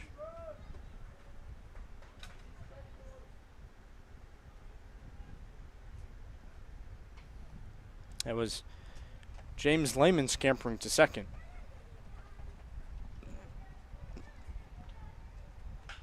Next pitch is cranked out to left center. That might be gone, and it is. So a 2-run shot for Cole Rame. And my oh my, did he get all of that baseball. Put everything he could into that swing in his 6'1", 185 frame. And just like that, the lead is cut in half. I gotta say, this reminds me exactly of the first matchup between these two teams. We saw a dominant starting from Jacob Seek, and as he was on his way to close out his dominant starting, he let up a grand slam that the Senators used to climb back into the ballgame. And the Thunderbolts, like I said, you can't get complacent in any at-bats, as this is a Senators team that can storm back into it.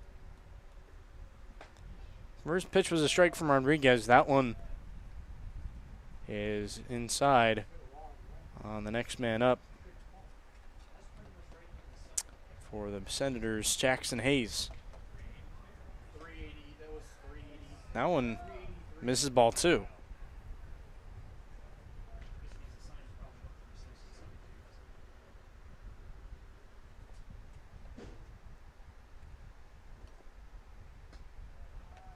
Rodriguez is really looking for the corners on the plate. Instead, falls behind in the count 3-1 on the Senators' third baseman, looking to make up for the error he had where it hit off his glove, allowing a run to score. And he'll take ball 4. So what do you know? Things on the surface may seem to be unraveling for Emilio. And just like that, Brock Carter will call to the bullpen. This was still a great start from Emilio Rodriguez, despite the way it ended on the 2-run homer, essentially.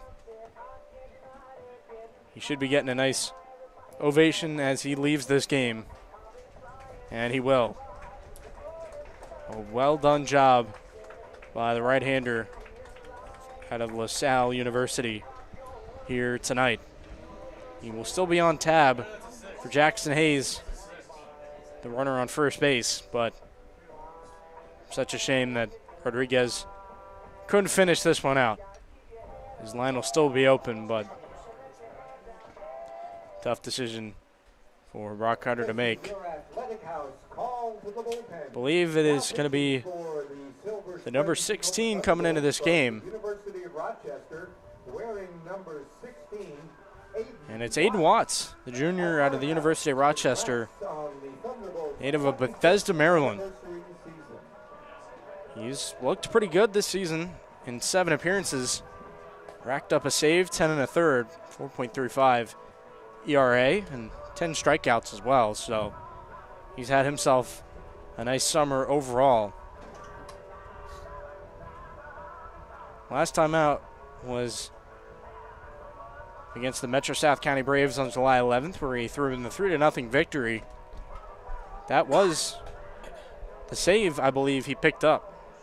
So he is coming off a great outing. Had a good season overall by Ripken League standards. And the T-Bolts should be doing everything in their power to try and win this game. Yeah, the Thunderbolts, as we have mentioned many times, have a really tough way to end this game, or end the season, excuse me. They play the Senators here, and then it's all North Division opponents the rest of the way besides one more matchup against the Senators. So still the Penguin love. And now I'm starting to think that maybe Theo Blair is with you on the Penguins, because I'm telling you, it's got to be a Pittsburgh Penguins reference. That's my prediction. Theo, tell me if I'm right. yeah, we need some confirmation on what the black and yellow, the Penguins, means. We're thinking it's Pittsburgh, but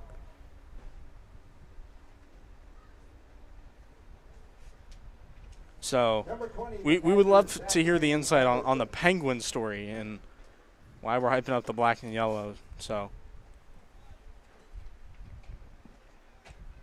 Hayden Watts working with a runner on first as the T-Bolts now lead this game 4-2. First pitch, I believe, is fouled off because the catcher, Zachary Anderson, did not move. The runner didn't steal, so might have just hit the knob of the bat. Yeah, it just caught the bat, almost hit his hands. Very fortunate for Watts. 0-1. That pitch, high and tight. Anderson had to duck out of the way for ball one.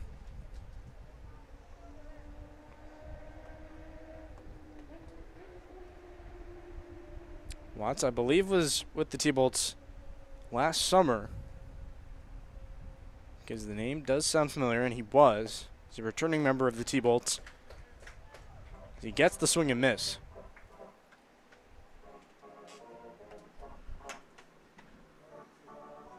T-Bolts have a really good reputation of retaining players who, as long as they're willing to come back, they'll go back to the T-Bolts. But this roster also features players who have played with other teams in the Ripken League. So that was a really nice breaker for ball two. I mean, Colin Gibbs was with the Gaithersburg Giants, I believe, and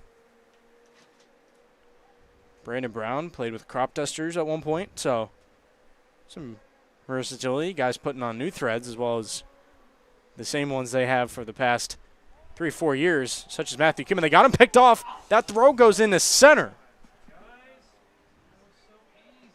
They had the bird in hand, and they just couldn't finish it off. We've seen that so much this season where you throw it back to second or you throw it back to first, and the ball just gets away, and a runner advances because of it. And that's just so unfortunate, as that's the third out right there. It really was. Jackson Hayes was off and running on that pitch. They had the pickoff and unfortunately didn't get him out. Saw something very similar happen with Michael Presky last night. And another pitch misses for ball three.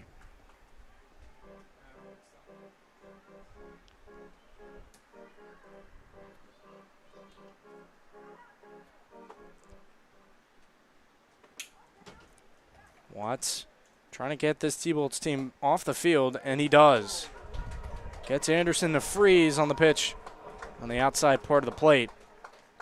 And it wasn't pretty, but they got there anyway. The T-Bolts now lead this game 4-2 as the Southern Maryland Senators officially get on the board.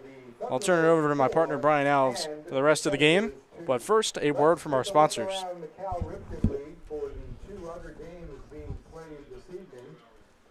Fetch Pet Care. Fetch Pet Care at 10111 Colesville Road in Silver Spring is your premier in-home pet care service. From dog walks, cat care, overnight stays, pet sitting, and medication administration, Fetch Pet Care provides services tailored to meet your pet's individual needs. Fetch Pet Care at 10111 Colesville Road in Silver Spring, a proud supporter of your Silver Spring Tacoma Thunderbolts. Tacoma Torch. The Tacoma Torch, founded in 2019, brings laughter and a sense of fun to residents in Tacoma Park in the DMV. The Tacoma Torch features satirical articles about the region that those with a sense of humor can appreciate. Send a headline or idea their way to tacomatorch@gmail.com and watch what they do with it. The Tacoma Torch is on the web at tacomatorch.com. Tacoma Torch, a proud supporter of your Silver Spring Tacoma Thunderbolts.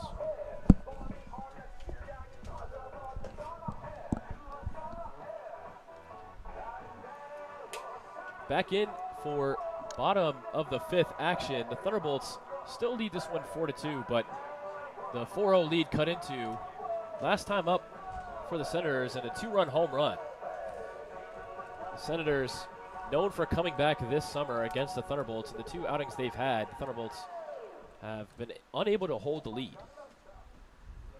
But regardless, the Thunderbolts once again trying to change the narrative. Bryce Palms is going to stay out there for the Senators. He's 78 pitches deep, but they want to see more from him. And he will see Caleb Sturdivant for the 3rd time.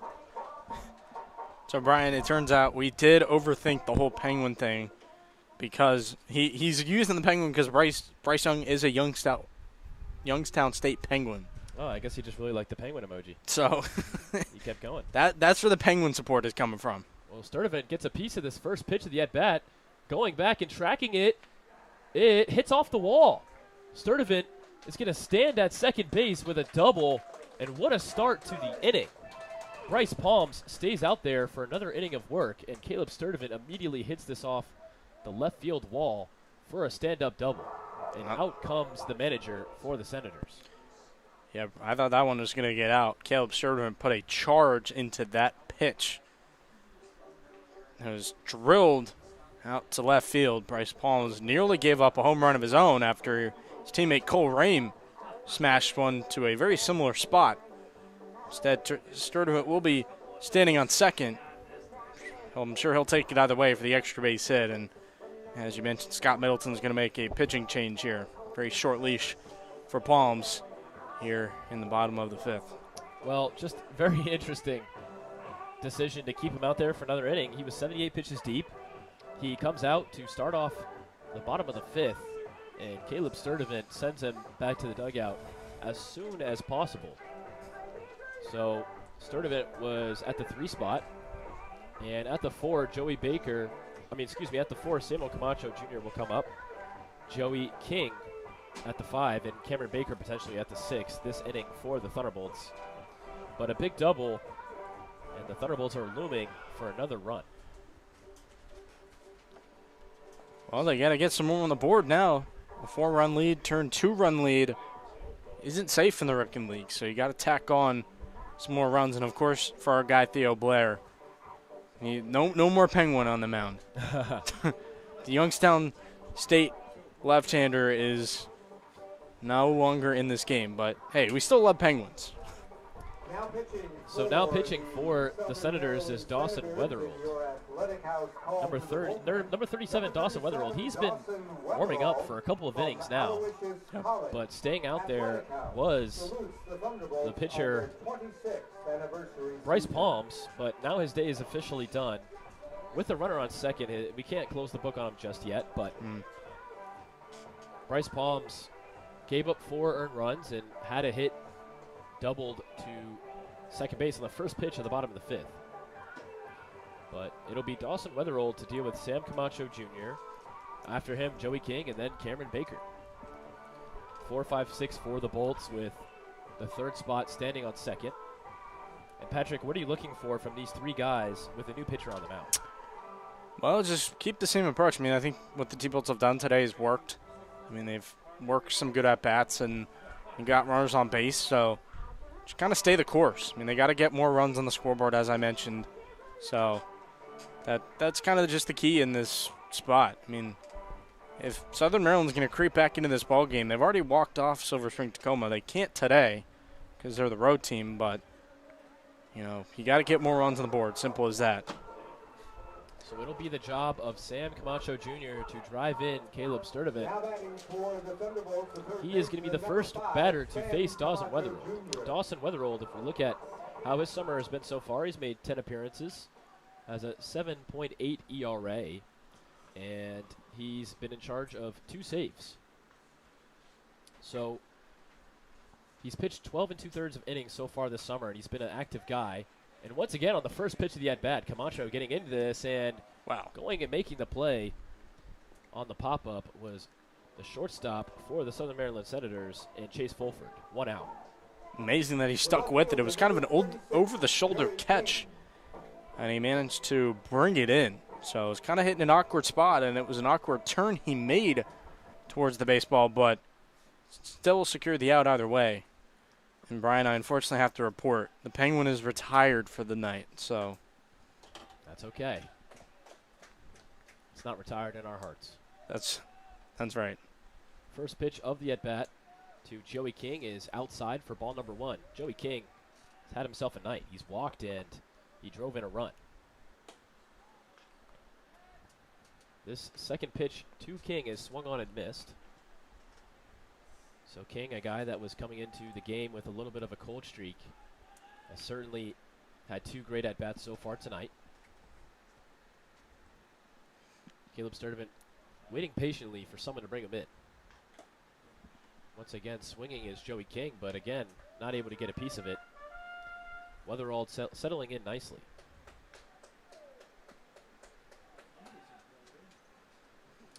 One, two, 1 out. Sturdivant at second. Joey King touches this one behind him and stays alive. Oh, I forgot to mention the guys in the chat. They did compliment our sound guy, who was doing a good job tonight on the sound effects, saying he's having a good time, and, shout out. Another foul off by Joey King. So 2 back-to-back on 1-2 counts. We'll do the 1-2 for a third time. You know what they say, third time's a charm. I'm risking it all, Patrick. You really are. You're sticking your reputation on the line at this point. Here's the 1-2 for round number 3. Joey King gets a piece of it. It does get over to right fielder Kai Lewin for out number 2. King had a good hit to the bat, but it was not able to drop. Well, your risk did not pay off. That was a pretty simple fly ball by Joey. I liked seeing him go the opposite way. It was the right idea. Just landed in the glove of Lynn, who's manning the 9 out there today. Now it's up to Cameron Baker, who fouls this one off for strike number 1. Caleb Sturdivant is getting tired of standing over there on second without being able to move. I was going to say, both outs have not been productive, considering that Caleb Sturdivant wasn't able to move over to third or score. So, the pop-ups just aren't quite doing it this inning. Speaking of pop-ups, this one skied into the air. Going to make the play is shortstop Chase Fulford, and after Caleb Sturdivant swings on the first pitch for a double, 3 outs in a row to retire the Bolts in the bottom of the 5th. So 1 double from Sturdivant, but he is sat at second base with 3 in a row outs. Score is still 4-2. We'll move to the top of the 6th in just a moment after a word from our sponsors. Nando's Peri Peri Chicken on 924 Ellsworth Drive in Silver Spring is the best chicken in the world because it uses peri peri sauce. From chicken on the bone to wraps and sandwiches, along with salads and veggie options, Nando's is your choice for great food. Nando's Peri Peri Chicken on 924 Ellsworth Drive in Silver Spring, a proud supporter of your Silver Spring Tacoma Thunderbolts. United Therapeutics in Silver Spring develops pharmaceuticals and technologies that help patients in need of organ transplantation. United Therapeutics is guided by the principles of always striving to do the right thing and relentlessly pushing to always do better. As a result, the company was included among America's best companies by Forbes magazine. United Therapeutics in Silver Spring is a proud supporter of your Silver Spring Tacoma Thunderbolts. We are back for top of the 6th action. 4-2 ball game. Thunderbolts were not able to add to the run column, but Aiden Watts is back up for his 2nd inning of work. And we shall see if Aiden Watts can keep the Senators quiet. Watts came in after the 2-run home run scored by the Senators. And Aiden Watts got a crucial out. but now he's going to be put to test with 3 new batters. Well, I'm sure it's nice for him that he has a clean inning to work with instead of coming in trying to escape a jam. So he can just do his job, do what he needs to do, and go to work. First pitch is swung at. Over is Gibbs making the play, and he throws it over from short to first for a quick out number 1. Aiden Watts surely loves that from his defense. Well, Colin Gibbs is just that guy at shortstop. I mean, we've seen him make countless play look so smooth out there. And no different there. He can play the hops so well. He can throw it across the diamond with a strong arm. And just, it's such a fundamentally sound game. I remember when we saw him for the first time and he just played shortstop the right way. And it's an excellent replacement for the everyday guy in Jonah Acosta. First pitch is fouled off by Kai Lewin. And you know, Patrick, that first performance against Olney, I remember that. And when I asked Gibbs in that performance how the game went, he said he just wants that ball to go to him defensively. And you got to have that confidence as a shortstop. Second pitch is up there for a ball. Well, he's got that pedigree. I mean, St. John's College High School is a top baseball program in the area, and they run the table in the WCAC. And then he was at Maryland for 2 years, Big Ten school, Power 5, and now he's going to go to Delaware hoping for everyday playing time. So he's someone that I completely understand the confidence. I mean, he's really good at what he does, and he absolutely has a right to believe in himself. 2-1 is the count to Kai Lewin. The lefty batter is facing the right-handed Watts. Watts deals the 2-1. It's once again high for ball number 3. And Watts already 1/3 of the way to this inning, but quickly has the opportunity of giving up a free base. 3-1 the count. Let's see if he gets back into it. Swing and a miss. That'll help. Aiden Watts deals a good blow to Kai Lewin. Well, you got to make those pitches count when you need to, and it's exactly what Aiden Watts did there, getting the strike when he needed it. Crucial 3-2 count. Here it is. Swung up. Gibbs gets over to it, throws it, but he's too late. That one was well placed by Kai Lewin. Gibbs had to range over to his left-hand side near second base to pick it up and throw it over, but by the time it got there, Lewin was on first. Yeah, I mean, there's no criticizing Colin Gibbs' process there. You could tell that he picked it up so smoothly and used all his arm strength to fire it across. It just kind of landed in the perfect spot for Kai Lewin. Hard for Gibbs to make a play, especially with a runner busting it down the line. So next up is Ethan Adams. He's immediately going to swing at this one. It bounces up off of Fricky, and wow, the Senators will not complain one bit about how that went down. Wow. Getting to first base is Ethan Adams after just a crazy ricocheting of events. Well, Garner Fricky is so tall. It's amazing how he even got a glove on that chopper. And he nearly brought it down. It just hit off the glove into the worst spot possible. So Southern Maryland is really optimizing the opportunities. Connor Fricky's 6'5" height did not do him any favors right there. So the tying runs are on base for the Senators, 4-2 with 1 out. And the go-ahead run is at the plate. Aiden Watts, after dealing a first pitch out, now has 2 in a row on base, and he's facing off against Yenli Nolasco, 0 for 1 with a strikeout. But back-to-back strikes from Watts to Nolasco. He's quickly got him in an 0-2.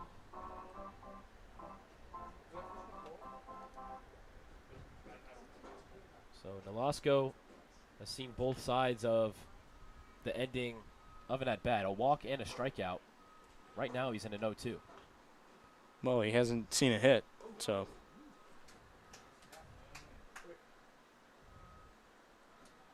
He almost got hit on that pitch. He had to duck down as it was a curveball that almost hit him. So I believe 1-2 the count. After the 0-2 start, a ball towards the head of Nolasco. Watts looks back second, and this one does get him. So the pitch previously, he had to duck down. This one hits him on the hands. Bases loaded for the Senators, and the game leading run is now on first base. Kai Schmelzer is going to walk up to Watts and talk to him. Well, tough situation to be in if you're the T-Bolts right now. Really got to lock it down, play some airtight defense on the infield, outfield, and such. You can't let Southern Maryland have any part of a comeback if you want to win this game. So I understand why Kai Schmelzer is taking the initiative to go out to the mound and have a word with the right-hander. So we'll get back to action. Chase Fulford is leading off once again. This time he has the bases loaded. He's 0 for 3 tonight. Hasn't had his way so far. But he's in a prime opportunity to get his team back in this ballgame. Aiden Watts misses on his first pitch. 1-0 the count. Every out recorded from Fulford so far has been put into play. No strikeouts so far. Here's the 1-0. Right down Broadway for strike number 1. Double play ends the inning. A single potentially brings in 2. And that would tie this ball game up. So big situation for both sides. 1-1 the count, 1 out. Foul back from Chase Fulford. Certainly hasn't been Fulford's night at the plate, but he's a guy that they can rely on this season. 346 average, 500 OBP. He's 4th on the team in average. You can see the infield, corner infielders playing in, middle infielders double play depth. Got to keep your options open in this spot. Here's a double play opportunity. Throwing over to second, got him. Throw over first, not in time. So a run does score, but Matthew Kim flips it to Gibbs at second, and then Gibbs to Fricky is just a tad bit short.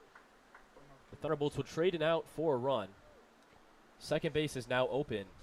Runners on first and third. 4-3 is the ball game. Well, that was it right there. The ball just wasn't hit hard enough to Matthew Kim. Played it the best he could and pivoted his feet the right way. Colin Gibbs once again putting everything he could into a small stroke, or a strong throw, pardon. And it was just a step late. So Chase Fulford once again does not record a hit, but he'll take an RBI. And he does get to first base safe. So he beats out what would have been an ending double play. Instead, he gets a run for his team. James Lehman is quickly in a 1-2 count. Throwing back to Chase Fulford is Watts, and he wasn't able to get him. Lehman still hasn't recorded an at-bat in this one today. He's walked 3 times. So James Lehman been laying off pitches all night. Nothing like a good play on words. We haven't had that yet today. He lays off this one as well, as this one was down in the dirt, and taking advantage of that was Chase Fulford. He slides in with no throw from Kai Schmelzer. Second and third now for the Senators. Not the biggest deal, as you just need 1 out, but nevertheless, a single probably scores 2. Fans are hoping for this inning to be shut down as well. You gotta stop it here. That one just inside. Lehman sold that a little bit with a rotation of the inside shoulder. So 2-1 is the count. Lehman, who's already walked 3 times, could make it 4 in this at-bat. Here's the pitch. Down low for ball number 3, and he's just a pitch away. You certainly don't see that every day, a guy walking 4 times. But that's the best thing you could ask for from your coach, the money ball method. That's right. Billy Bean would be proud, and I'm sure James Lehman would be perfectly fine with reaching base 4 times today. Watts trying to prevent it. Here's the 3-1. That one sneaks in there for a strike. Lehman wasn't a fan, but Watts surely is. Big time pitch from Watts. 1 run has scored so far in the top of the 6th, trying to prevent any more. Here's the 3-2 count. Runners on second and third. Watts deals high for ball 4, and Lehman, like his jersey number, will have his 4th walk of the day. That was a non-competitive pitch for a payoff pitch. And this is going to be a mound visit from Brock Hunter. He did not signal to the bullpen. You always got to be wary when you're calling a T-Bolts game. If Brock Hunter's going out there, he could be doing one of 2 things. Either going over a game plan with a pitcher on his staff or making a pitching change. It's so unique how he, can wear both hats. He does both roles. And now with guys like Dean Wandell and Ryan Mariani coming from the Brock Hunter tree, they can connect with the pitchers as well, but obviously you got to go back to the roots when it's all said and done. So bases are loaded for Cole Ram. Pretty ironic name considering he plays for the Spiders, which is the rival of my VCU Rams. First pitch is in there for a strike. Cole Ram is 1 for 3 with 2 RBIs, but he does have 2 strikeouts in those 3 at-bats. You do say VCU and Dayton have a lot of beef, though, so I don't know how much beef there is between Richmond and VCU, but... Well, it's a one-sided rivalry. Okay. We'll they take it more seriously than you, or vice versa? Well, we just beat them every game. This Okay. one hit up, trying to make the play as Gibbs, but it squeaks by him. The Senators going to send 2 in, and they're going to have their first lead of the night. The Senators have done it every time against the Thunderbolts. They always find a way to come back. And 5 runs to 4 is the score. Cole Ram will once again add 2 more RBIs to his booking, 4 on the night. Every single ball in play by this Southern Maryland Senators offense has been in the exact spot it needs to be.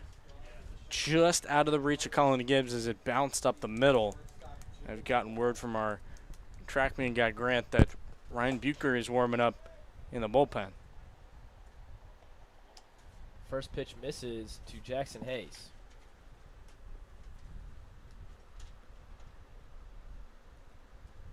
So Watts sees 3 runs come in this inning. Taking off for third, Kai Schmelzer goes to second instead, and he's gunned him down. So Schmelzer, instead of going for the runner at third, goes to second.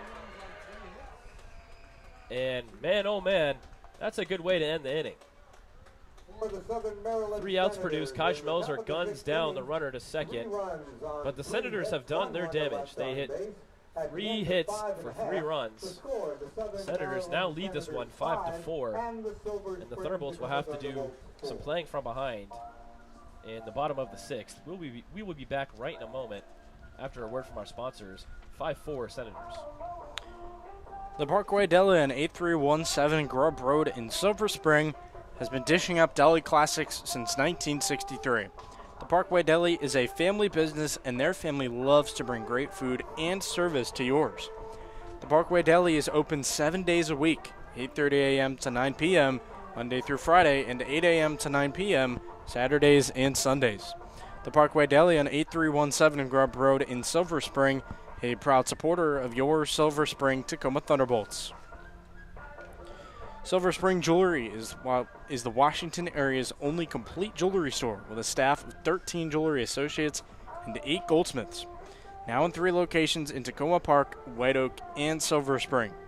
Family owned and operated since 1971, specializing in diamonds, custom engagement rings, repairs, engravings, and cash for gold. Go to silverspringjewelers.com for more information. Silver Spring Jewelry, a proud supporter of your Silver Spring Tacoma Thunderbolts. An inning of success for the Senators. This Southern Maryland team, one of the two teams that the Thunderbolts have not beaten this season. The other team is an opponent that the Thunderbolts faced yesterday, and the only Crop Dusters. The difference is that they play the Crop Dusters 8 times this season, and the Senators, they play 4 times. This is the third matchup between these teams. And the Senators, once again, doing some comeback from behind.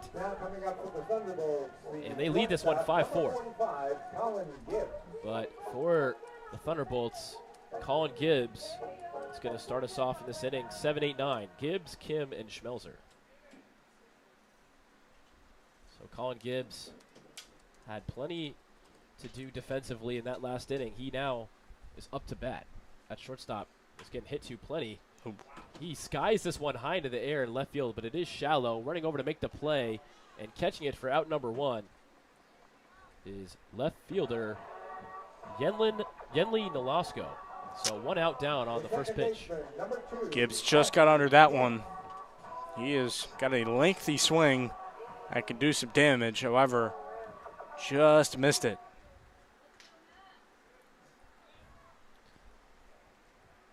So Senators lead 5-4. 1 out down in the bottom of the 6th. This one high to Matthew Kim. Matthew Kim 0 for 2 on the night.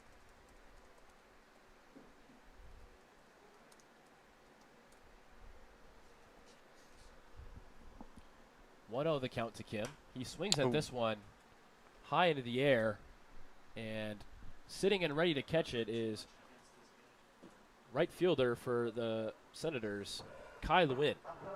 So 2 quick outs from the Thunderbolts, and Dawson Weatherald really has gone deep into this game with barely any pitches thrown. 1 2/3 and only 12 pitches. Just really crazy stuff. Only 2 of which came in this inning. 2 pitches, 2 outs for Weatherald, so he is working efficiently. You love to see it. Well, immediately, once again, swung on the first pitch, wow. and what a diving catch from Kai Lewin. That's 3 quick outs. That might be one of the catches of the year. Dawson Weatherald has pitched 2 innings and only pitched 13 pitches. So once again, the Thunderbolts left scoreless. 5-4 is the score. And they're going to have to produce no runs to stay in this one in the top of the 7th. SkyPoint Federal Credit Union. They make banking simple. SkyPoint believes banking should be easy to understand, personalized, and focused on making the community a better place. Whether opening up your first account or planning for your future, SkyPoint has the financial tools to help you hit it out of the park. SkyPoint Federal Credit Union. They make banking simple. Visit SkyPoint's branch in Silver Spring. More at skypointfcu.com. Federally insured by NCUA and an equal housing lender. Ben Norkin of Ben Norkin Architecture at 7204 Trescott Avenue in Takoma Park, Maryland, helps people turn their dreams into their new forever home.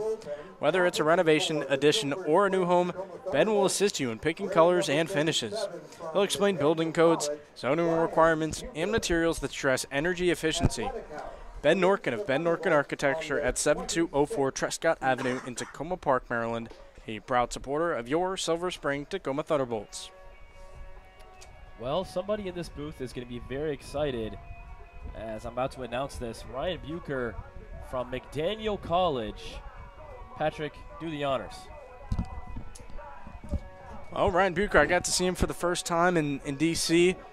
in the T-Bolts win over the Grays when they were there the other day. And, yes, he is at McDaniel College. He's with the Green Terror. And, of course, I love that. We'll be overlapping for one season. He is a rising senior. He's had a solid career at McDaniel, being a starter for the most part, but here in Silver Spring, Tacoma, he has been coming out of the bullpen for the most part. And native of Laurel, Maryland, he's a bit of a smaller guy, but still pitches decently well. He's throwing limited action, but, like I said, closed out the victory at the DC Grays on July 10th, struck out 2 in an inning. So T-Bolts going to him in high leverage And I love to see it. Go Green Terror. Well, the McDaniel man is going to face Jackson Hayes to start off this top of the 7th. It'll go Jackson Hayes, Zachary Anderson, and Jack Ewart. Those 3 guys combined are 1 for 7 on the night. 4, 5, 6 in the order, respectively.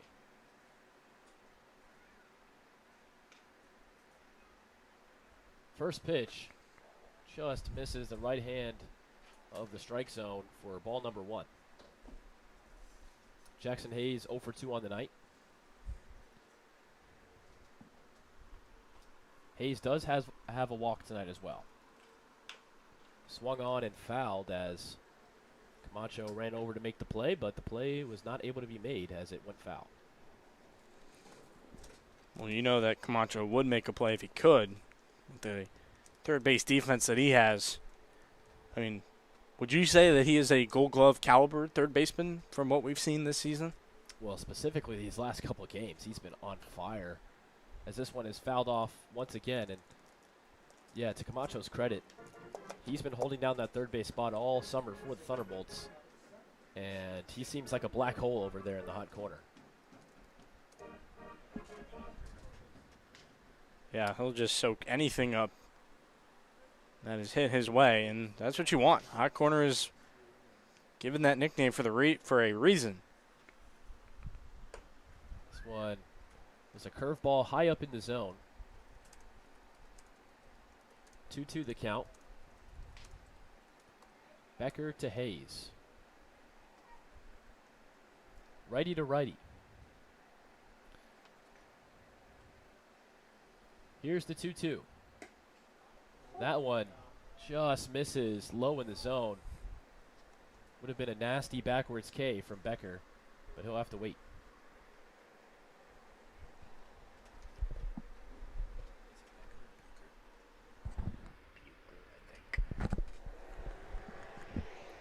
Here's the 3-2 and swung on softly. Camacho going over to make the play. It's a tough one, but Wow. He makes it. Speaking of the black hole on the hot corner, Sam Camacho called into action, and he delivers once again. Well, it seems like the tough hop is like his bat signal. He immediately springs forward and makes the play. I mean, the tough hops are his thing. He just eats those grounders up, and he's got the strength to get it across the diamond as well. So nice job there by the T-Bolts third baseman. 1 out down from Bucher.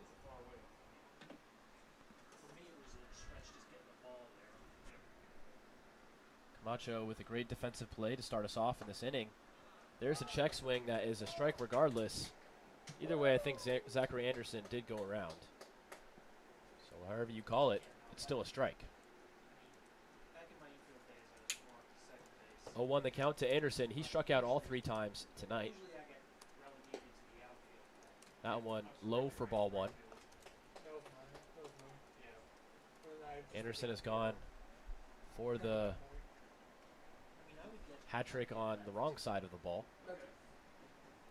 But an opportunity to keep the lead going for the Senators.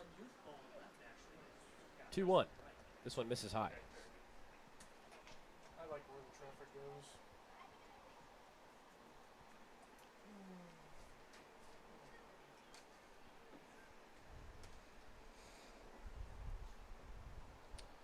2-1 count, 1 out, no runners on base. Bucher deals. Fouled off right by Kai Schmelzer. 2-2 is the result of the foul ball, and will Anderson strike out for a 4th time? We shall see. We saw 4 walks earlier in this game from James Lehman. Here's the 2-2, just barely fouled off.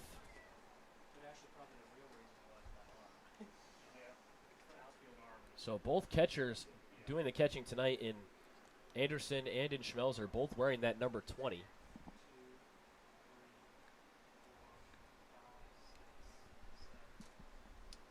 Here's part 2 of the 2-2. This one swung on and missed. The check swing goes around, and for the 4th time tonight, Anderson goes down on Case. Well, Bucher, very similar to Rodriguez, is just hanging around the zone, and the pitches that aren't landing for strikes are still very productive misses, which is what a pitcher wants to be doing. You still want to just have your command that is still hanging around the plate. Bucher is doing some good work here in these one-inning spurts. First pitch down in the dirt, but a huge strikeout for Bucher, his first one of the game. He's produced 2 outs in this inning, and Jack Ewert, the next guy up. First pitch was downstairs for ball 1. Here's the 1-0. That one just misses. 2-0 the count. I'll tell you one thing, Brian, this zone has been tight today. Yeah, it looks good from up here, but again, we always say that we don't have the best vantage point. This one swung hard, and chasing over, it's foul. Yes. Barely. It was hugging the line. Lucky that that one landed on the right side of the bag, literally and figuratively. Well, if that would have stayed fair, I would have passed off the play-by-play duties to Patrick on that one, as he had the better angle. I'm doing my best to work around it in right field. 2-1 the count. Ewert was very close to what would have probably been a double. Here's the 2-1. Swung on by Ewert, and it just gets over Connor Fricke, so he'll get on base regardless. Another 2-out play resulting in a guy on base for the Senators. So close to getting out of the inning, but the inning will continue here in the top of the 7th with a single from Ewert. Well, the Southern Maryland Senators are hitting it where the T-Bolts ain't right now. So many plays and grounders and fly balls and such. They're managing to not find the glove of a T-Bolts defender, and that's going to result in runners getting on base and, in the Senators' case, grabbing a lead late in the ballgame. Heading off to second, wow. and there's nobody there. And the runner didn't even take off in Ewert, but Kai Schmelzer heard a teammate communicate to him that he was taking off, and he threw it over. Wow. There was nobody on the bag. So just a really weird error from the T-Bolts. So standing over at second is Ewert after really a crazy hectic play. I don't think I've ever seen that before. I've been watching this game for a while, and the fact that nobody was covering the base was shocking. Well, hit right back up to Bucher. He makes the play, flips it over, and there's the 3rd out after a little bit of weird tomfoolery. Miscommunication. We will get through the top of the 7th. No runs come along, excuse me. Only 1 hit. And Bucher tosses this one to first for the 3rd out. Thunderbolts still playing from behind. 5-4 is the ball game. We'll head to the bottom of the 7th, where the Bats hope to get warmed up. We'll be back in a second. The AFI Silver Theater and Cultural Center in downtown Silver Spring presents the best in American and world cinema. They show classic American mysteries from the black and white era, as well as the most modern digital content from around the world. The AFI Silver Theater also features filmmaker interviews, panel discussions, musical performances, and more. The AFI Silver Theater at 8633 Colesville Road in Silver Spring is a proud supporter of your Silver Spring Tacoma Thunderbolts. Koa Sports in Gaithersburg, Maryland is committed to shaping kids' lives through sports. Koa Sports aims to develop each child to their full potential as an athlete and as a person. They also help your student athlete in the classroom, on the playing field, and anywhere in between. Learn more about Koa Sports at koasports.org. Koa Sports is a proud supporter of your Silver Spring Tacoma Thunderbolts. And Brian, before you bring us back in, this might be our first of the season that I have to shout out on the note of the radio, or the ad reads. We have been complimented on our ad reads, Nice. which is pretty cool. These ad reads are top notch. So we've been killing it tonight, apparently. Well, we appreciate that. Thank you for the feedback, everybody. And we've really had a fun stream so far. We got about 30 people in right now. 186 have tuned in. This has been a fun back and forth between the Senators and the Thunderbolts. Senators lead this one 5-4, storming back from a 4-0 lead that the Thunderbolts had earlier in this game. But the best part for the Thunderbolts is that they're 1-2-3 this inning. Gabriel Pagase is going to lead off. Connor Fricky at the 2 and Caleb Sturdivant at the 3. Well, I can tell you one thing. I'm having fun because the Green Terror are being well represented tonight by Ryan Bucher's second scoreless inning in his last 2 games. We'll see if he comes out for the 8th. First pitch to Pagase is inside for ball 1. So Pagase struck out his first time, or his last time up. It was his first time against Dawson Weatherald. We'll see how the second matchup between these two goes, as already Pagase has a 2-0 count.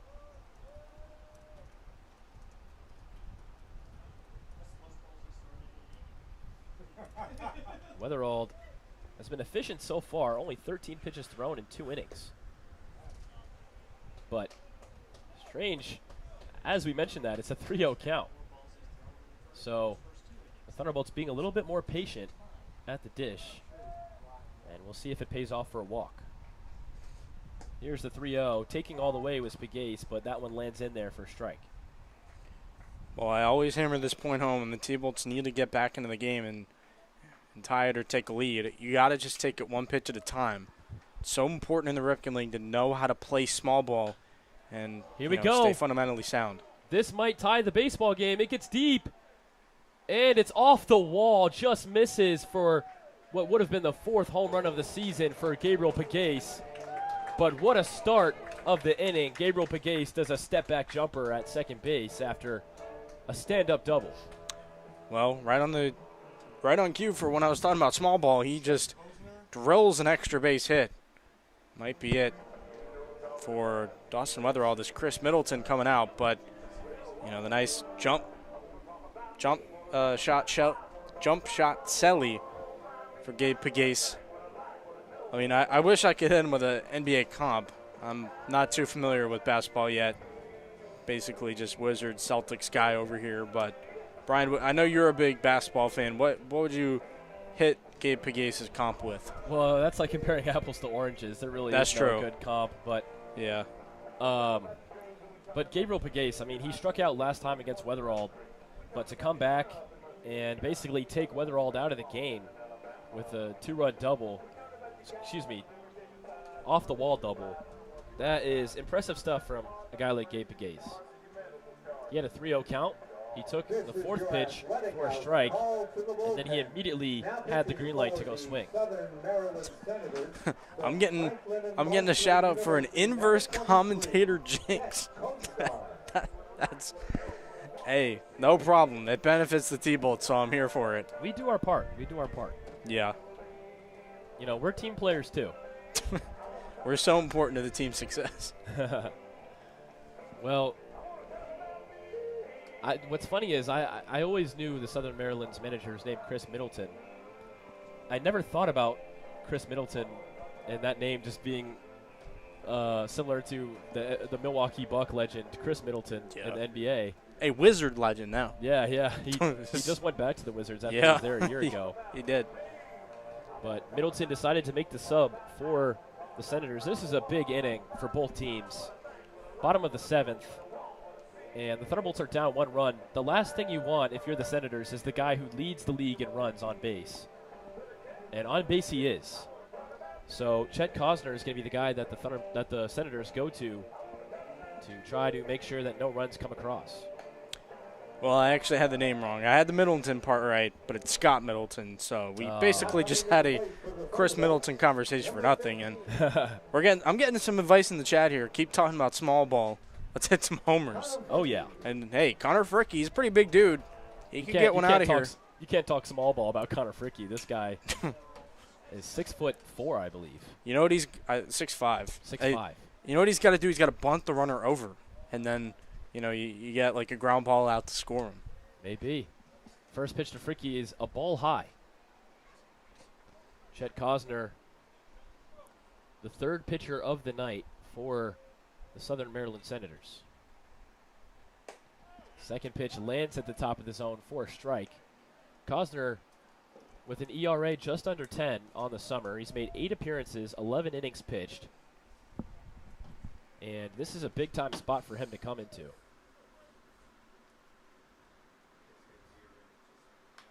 Swung on and fouled from Fricky. Fricky is 0 for 2 on the game, has 2 strikeouts. And this is an opportunity for him to get that first hit. He did walk earlier in the game.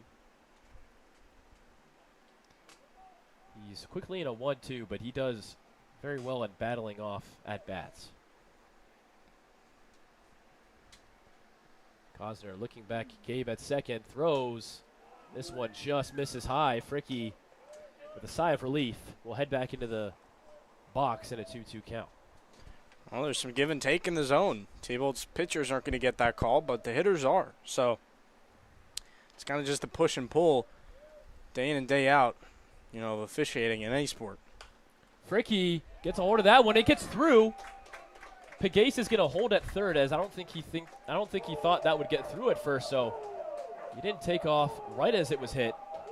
But there's the first hit of the game for Fricky. And now Pegues is just 90 feet away at third base. Fricky got that hit at a very important time, going the opposite way with a single, hitting into the backside of the field, and smart by Max Eckert to hold Pegues, as even his speed, I think, would have been gunned down at home. So now you give the chance to Caleb Sturdivant, who's swinging a good bat recently. So I don't hate it one bit. Sturdivant, the last time he was up, doubled on Weatherall on the first pitch of the inning.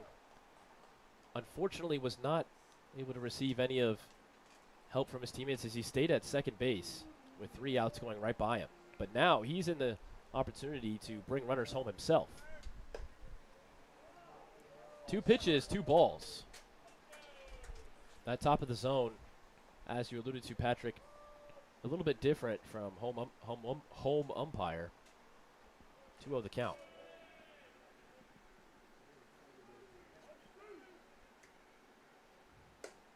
There's another high pitch for ball 3. Sturdivant just 1 ball away from loading things up. Yeah. Exactly the inning that the Thunderbolts would have wanted at the bat. 0 outs so far. They're down 1, but have 2 runners on base in a 3-0 count. Well said, home plate umpire Adam Trader's making these pitchers earn these pitches. Well, there's a little bit of an interesting switch up from Trader, as that one was being called a ball previously and was called for a strike on the 3-0.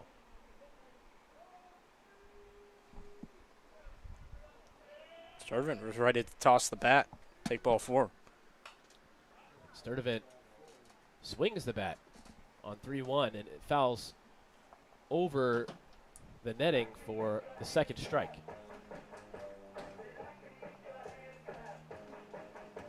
There you go, Theo Blair. I'm doing my job up here. The small ball talk is working. I did mention bunting, which is a perfect small ball shout. And I know that, like, bunting's not glamorous, but I don't want to get it twisted. It is still a important fundamental skill that's kind of coming back into style in Major League Baseball. You consider a team like the Tampa Bay Rays, who I know at one point were basically winning ball games because of the bunt. So while all the homers and the doubles and the extra base hits are cool, you know, it's nice to keep the game pure, especially for players who aren't used to working with the lumber. So on the 3-2, that's strike 3, freezing Sturdivant.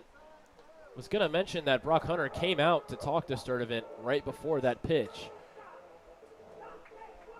And he was frozen on that strike 3. That fourth pitch could be a big one that didn't go the way of the Thunderbolts. It looked like it was ball 4 to Sturdivant, would have loaded the bases up. And now with an out, runners are on first and third. Cosner has a chance to get back in it.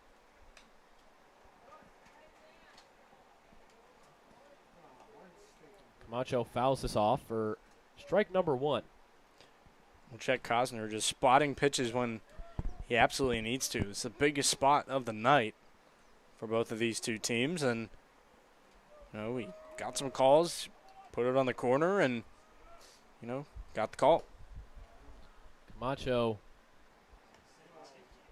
apparently looked like he got contact on the ball. I believe is that what the home umpire called. I think that's what the call was, because there was no appeal for a check swing, so the home plate umpire, Adam Trader, must have seen something. So 0-2 is the count. That one drops in for a ball. Wow. Great take by Camacho. That one had plenty of movement on it, but landed low for ball number 1.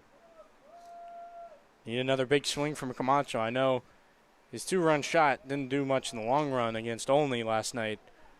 However, he's had some big hits, so. He holds back the bat once again. And that one missed to the right of the plate. 2-2 for Camacho. The dugout's starting to get lively now for the Thunderbolts. Really trying to motivate the guys to get a big swing. I know this coaching staff really wants that energy from every guy on the bench. Inside for ball 3, Camacho sticking to the takes. 3 takes in a row, resulting in 3 balls. The biggest pitch coming in this game so far. Full count, runners on first and third. 1 out, 3-2. Camacho, here's the pitch, swung on and missed. That one looked like ball 4 from up here. Camacho confidently swung hard and wasn't able to make contact with it, and he strikes out. Well, I mean, another huge punch out for Cosner. Now it's in the hands of Joey King, who has come up with some big swings in the past, so he's going to have to pick up where Camacho left off. Joey King fouls this one off for the first strike. And you really just think back to that Sturdivant turning point moment where he had a 3-0, and it looked like that one was ball 4 on the 4th pitch, and it wasn't. And now 2 strikeouts later, it's a 2-out inning. There's the second strike to Joey King. Cosner starting to get into a feel of it now. 0-2 is the count, 2 outs on the board. The Thunderbolts were right there with 0 outs with first and third, and now 2 outs later, 0-2 the count. Oh. Throwing back to first, safe is the call. Fricky at first, Pegues at third.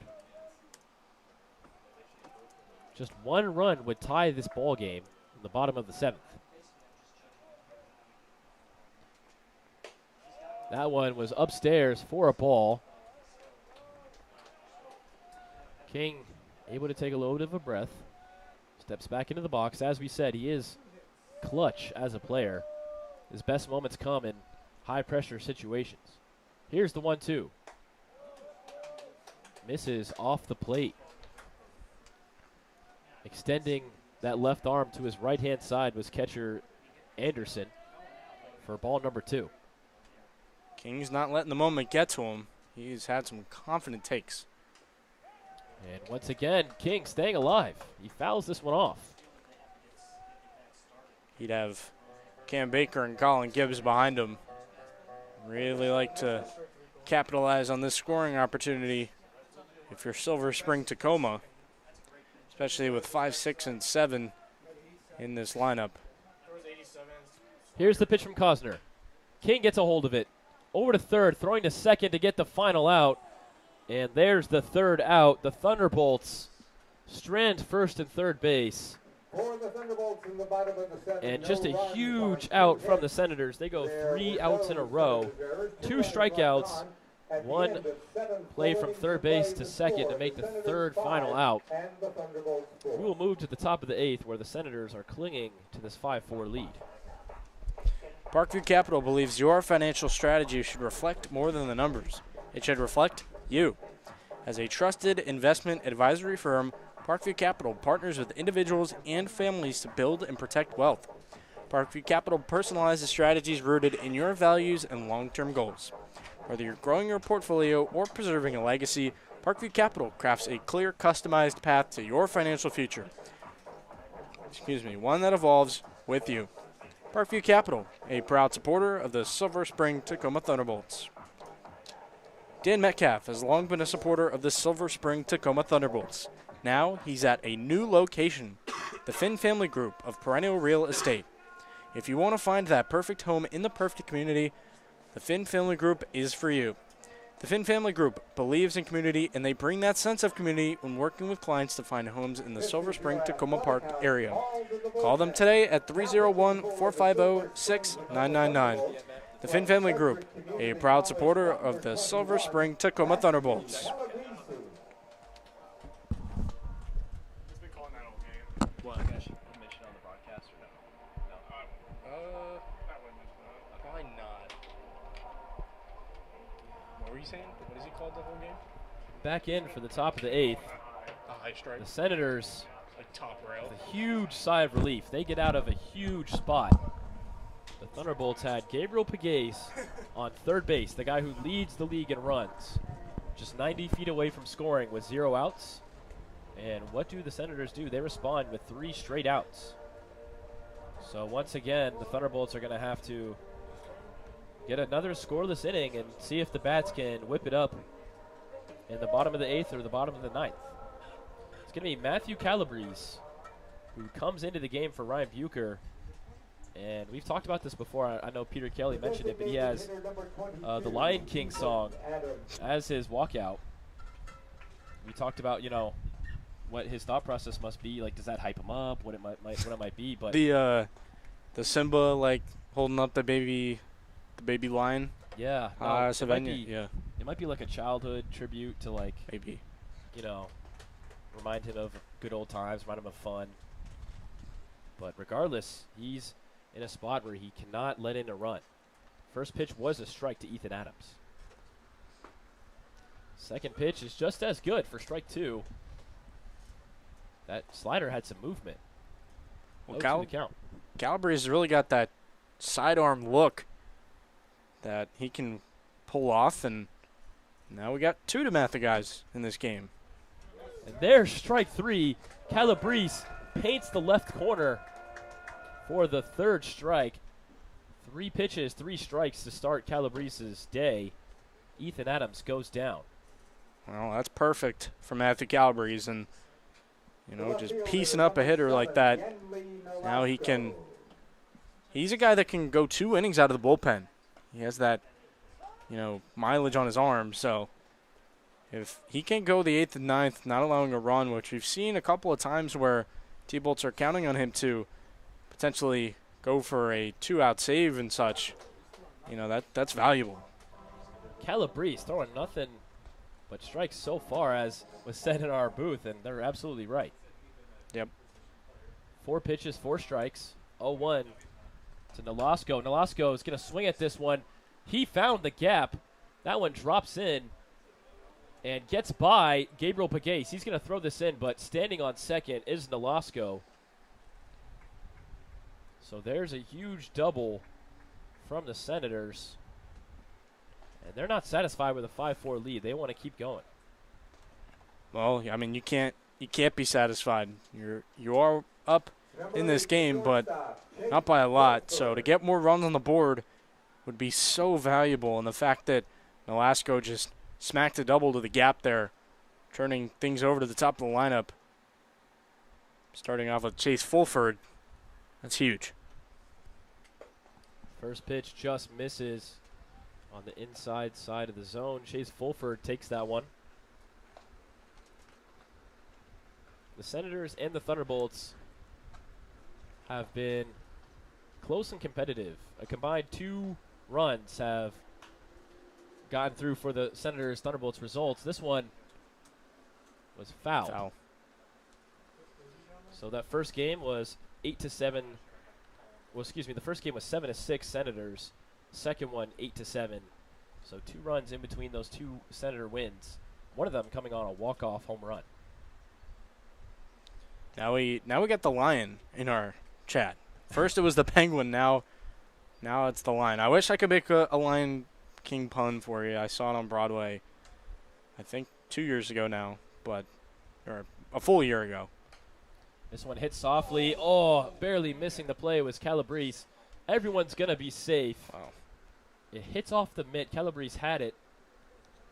And luck also plays a factor in baseball. Chase Fulford, who was 0 for 4 coming in, will get his first hit on that one.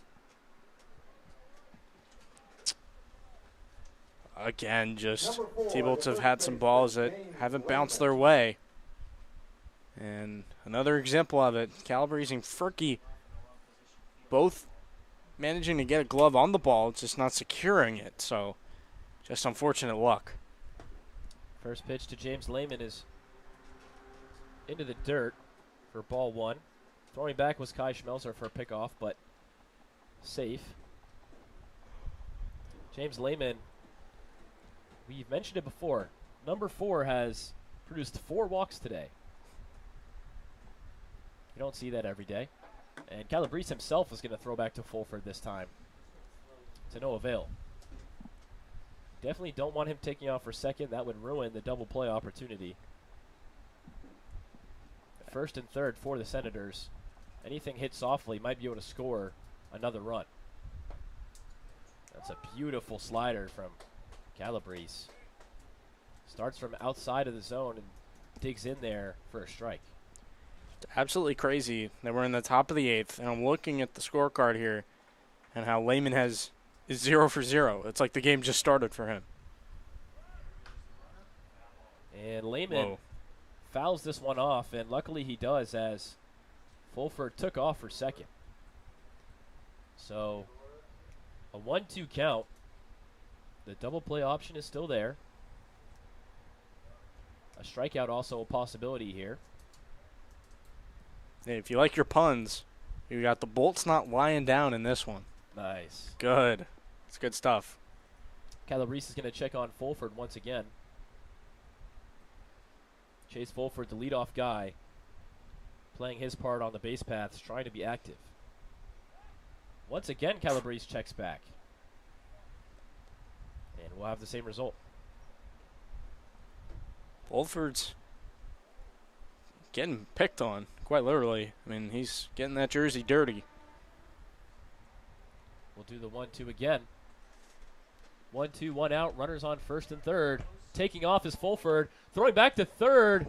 The idea was great, but Camacho just misses the tag. Kai Schmelzer threw it back to third because there was some hesitation from Nolasco. Wow. Fulford gets over to second safely on the steal. And just barely back to third is Nolasco. Wow. Kai Schmelzer is just so heads up when it comes to that catcher defense. It's really impressive what he can do at his age. Whether it's, the back picks and doing it with confidence or trying to lure a runner off base. I mean, the defensive acumen for Kai Schmelzer is quite impressive already. This one just misses once again. So James Lehman has gotten himself into a James Lehman count. 3 balls, 2 strikes. He's sniffing another walk. Biggest pitch defensively of the night for the Thunderbolts. Here's the 3-2 from Calabrese. Swung on and caught. Colin Gibbs, with quick reaction timing, just sees the ball go right to him. And for Calabrese, that's a nice result, as no runners are able to advance, and you get the second out. That's why you play the infield in, and those middle infielders didn't have to prepare for a double play, so everyone just knew what to do, was on the same page, and the ball hit right to Colin Gibbs. And his shortstop instincts aren't going to miss that one. 2 outs in the inning. Runners still on second and third. First pitch to Nicole Rame is strike number 1. The Richmond Spider trying to poke this game back open. But for the Senators this time, it was 4-0 Thunderbolts. 5 Senators runs later. The lead is 5-4 Senators. 0-1 the count. Runners on second and third. Calabrese deals. This one swung on by Ram. Matthew Kim ready to pick it up. He makes the play over to first to Fricky. And getting out of the jam are the Thunderbolts. The lead is still within shot for the Thunderbolts. They're down 1 run, 5-4. We'll head to the bottom of the 9th. Matthew Calabrese gets out of a second and third outing. The Athletic House on 18952 Bonanza Way in Gaithersburg is a promotional product distributor making mugs, pens, and T-shirts for advisors. The Athletic House can supply your company with every possible promotional product from 3,000 suppliers. With so many ad specialties available, the Athletic House can help leave a lasting impression with your customers, and they will create long-lasting relationships with your clients. The Athletic House, a proud supporter of the Silver Spring Tacoma Thunderbolts. The Radial Tire Company on 9101 Brookville Road in Silver Spring specializes in balancing, repair, and installation of your car's tires. The Radial Tire Company has experienced technicians with a commitment to quality service, advanced equipment for balancing and installation, and comprehensive repair options. The Radial Tire Company on 9101 Brookville Road in Silver Spring, a proud supporter of your Silver Spring Tacoma Thunderbolts. So for the Senators, Chet Cosner was able to get out of a first and third 0 outs appearance. And he's going to come back out. Oh, no, his day is done, excuse me. But Cosner did a great job of getting 3 straights out in that appearance. And now for the Senators, they'll have a new arm on the I think this is still Cosner. Yeah. Oh, for some reason the jersey number was different. So Cosner is going to stay out. And he's going to have to face off against Cameron Baker, Colin Gibbs, and Matthew Kim. 6, 7, 8. Well, Brian, these people in the chat might be out for your job. They're hitting us with so many puns. We got what a Kai behind the plate. Nice. We got give him a hand, what a play. We got can he do it? Yes, he can. Easy Calabrese. See, Brian, you might be dethroned after today. Yeah, no, I thought after all the Christian Dre puns against the Grays, I was safe with my job. But, you know, it's being threatened. We also have a very interesting question. Who do you think wins in a fight? Simba, Pumbaa, and Timbone versus the penguins from Madagascar? Because those are our 2 animals of choice today. Well, we can answer that later as the action just started. Cameron Baker swings through for strike 1. I mean, I would think lions, right? Just by sheer size. So Baker, who's 0 for 2 on the night, does have an RBI. He was a sacrifice fly. And he's also struck out in this game. Cosner, who's gone an inning pitched, is already up in this count 0-1. Second pitch is true for strike 2. The Thunderbolts started off hot. They got a run early in this ball game and added 3 in the bottom of the third. But ever since, it's been all Senators. This one high upstairs for ball number 1. I mean, I don't want to go to this place, but if the T-Wolves lose this game, you're going to think about having runners in the quarters, nobody outs in the bottom of the 7th.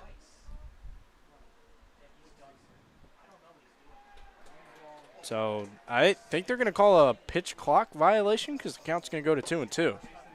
That must be the case. 2-2 is the count. Baker will take that.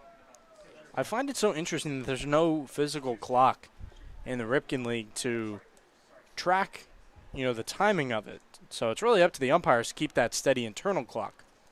Baker hits this one right over to Lewin in right field. And Lewin doesn't even have to move. It goes right to him. Bet he'll take that over that diving catch he had to make earlier in the game. Then again, I'm sure that highlight play made him feel really confident. Oh, yeah. So 1 out down. Colin Gibbs comes to the plate for the Thunderbolts. And they have 4 more outs to get 1 run. Colin Gibbs on the first pitch. Nobody at the bag. Do they get it? They do. The diving play records the out.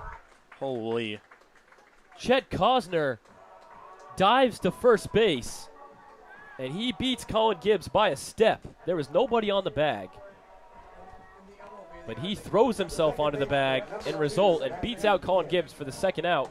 The Thunderbolts don't have much time left. Only 4 more outs for 1 more run.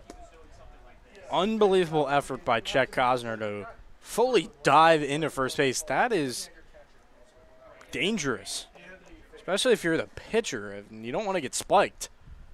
But he put it all on the line and he got the out. Matthew Kim, last lifeline in this bottom of the 8th. 2 up, 2 down early to Cosner. Kim saw this first pitch a ball. He's 0 for 3 tonight. But after 2 balls go by him, he has a chance to get on base. Well, with 2 outs, might be a little bit tough to get a full rally going, but baseball's a weird game. Anything can happen. And Matthew Kim can certainly cause chaos on the base paths if needed. Kim, with a good swing over to the third base bag, goes on the left-hand side of it, so it'll be a foul ball. So 2-2 is the count to Kim. I always struggle with that. Or 2-1, excuse me. I don't know, setting my feet and some of that. And the Matthew Kim the ball's like 5 feet away. hitting 8th tonight. We'll see at least 9, 1, and 2 next inning if Kim can't reach. But he gets on base as he's hit towards the back of his head. He ducked, and he still took a baseball to his back. Wow. So first base for Matthew Kim as a result. We'll go to Kai Schmelzer at the 9. Well, that's why I wear a helmet, kids. I mean, Matthew Kim taking it off the dome right there. Did hit him too hard, fortunately, and he easily ran over to first base, no problem. So no concussion concerns at all. Kim is kind of a warrior in that way. He's taken a couple of hit by pitches and walks and such. And he's got no problem reaching base however he needs to. A guy who was absolutely robbed his last time up, Kai Schmelzer. The diving play made by Lewin robbed him of potentially a double if that one goes through. Schmelzer is 1 for 2 with a walk. The bat has really come alive for him late in this summer. And he quickly sees 2 pitches go by for a ball. He has the opportunity to get on base, and Marco Polizzi would run for him and bring up Gabe Pegues. Kai Schmelzer in a 2-0. Cosner deals. This one high for ball 3. And Kai Schmelzer once again showing his offensive abilities. We've mentioned it before, going to Gulf Coast State. He is showing his maturity for his young age. Now you can hear the T-Bolts dugout hanging on every pitch. There's the 4-pitch walk. Kai Schmelzer throws that bat over to the dugout and gives a little celebration as he gets a 4-pitch walk, and out is Middleton to have a conversation with Cosner. Will his day be done? We shall see, but first and second for the Bolts. It appears to be that way. Guys are coming out of the dugout to greet him after his relief outing. And I know I got word from our trackman guy, Grant, that Gabriel Rodriguez was warming up earlier in this game, so I think he's going to be the one coming in. He is. And it is confirmed. Gabriel Rodriguez, 5'8", 210. How about it? Fire hydrant on the mound at a Bethany Lutheran College, a native of Waldorf. So playing for the hometown team. So we're going to see Gabriel versus Gabriel. Nice. Gabriel Rodriguez versus Gabriel Pegues. First and second. The winning run is on first base. Obviously, we still have one more inning to go. But, man, oh, man, we have a fun thriller here. Gabriel Pegues, who leads the league in runs scored, is at the plate.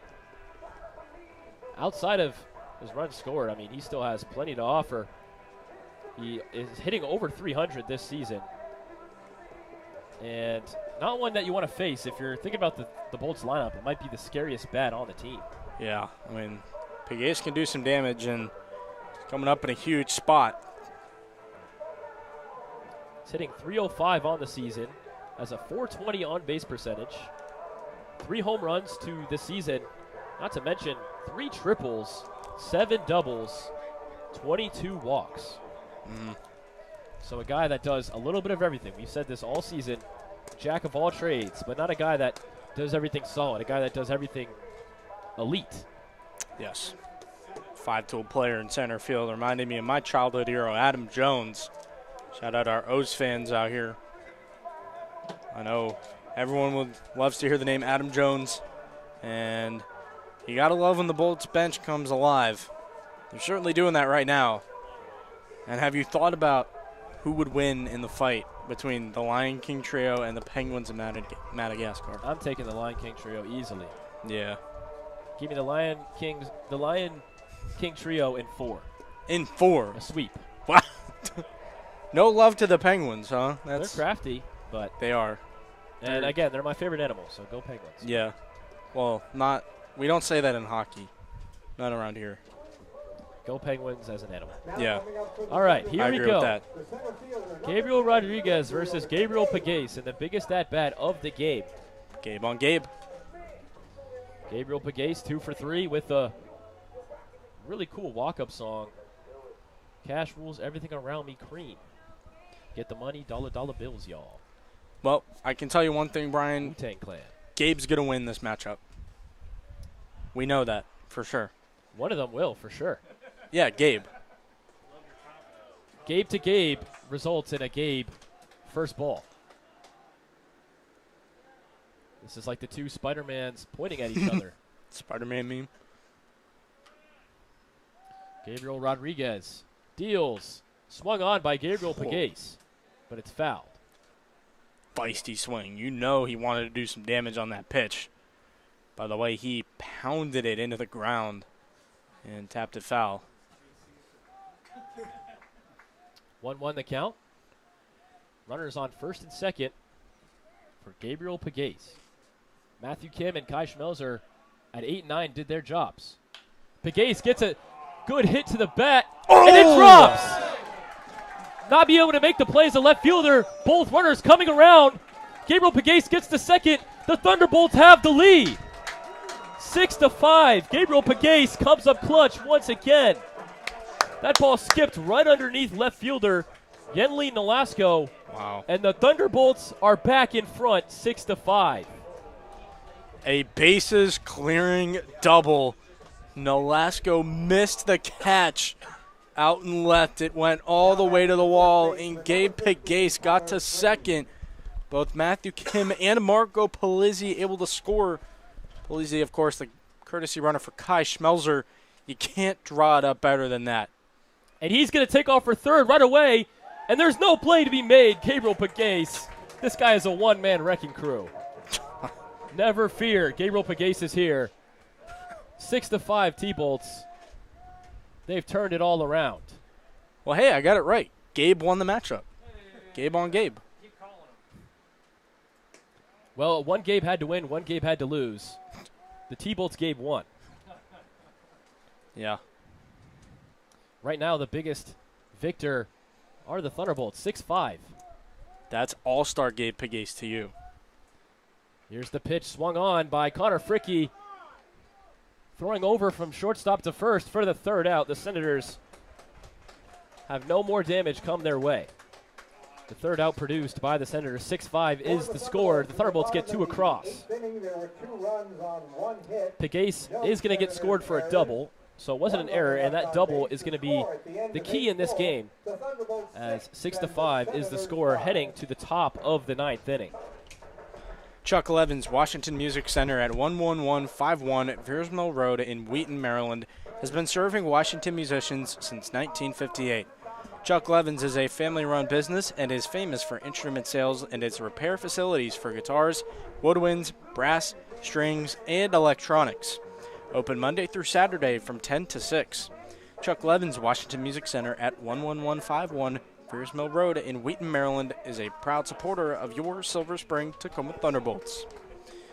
Wild Bill Sports is all about travel baseball and fun. At Wild Bill Sports, travel baseball is the journey players take to develop skills, increase confidence, and grow with integrity, both on and off the field. Wild Bill Sports also promotes community engagement and giving back. contact Wild Bill Sports at wildbillsports.com. Wild Bill Sports, a proud supporter of your Silver Spring Tacoma Thunderbolts. Man, oh man. What a game it's been. We started off 4-0 Thunderbolts. The Senators come back and take it 5-4. Excuse me, the Senators come back and take it 5-4, and then the Thunderbolts in the bottom of the 8th, when all things looked lifeless, a 2-out rally began. 2 walks, and then eventually a double from Gabe Pagace, and all of a sudden, this game is in the Thunderbolts' territory. It'll be, once again, Matthew Calabrese. First pitch is a strike. Good sign to see for the Thunderbolts.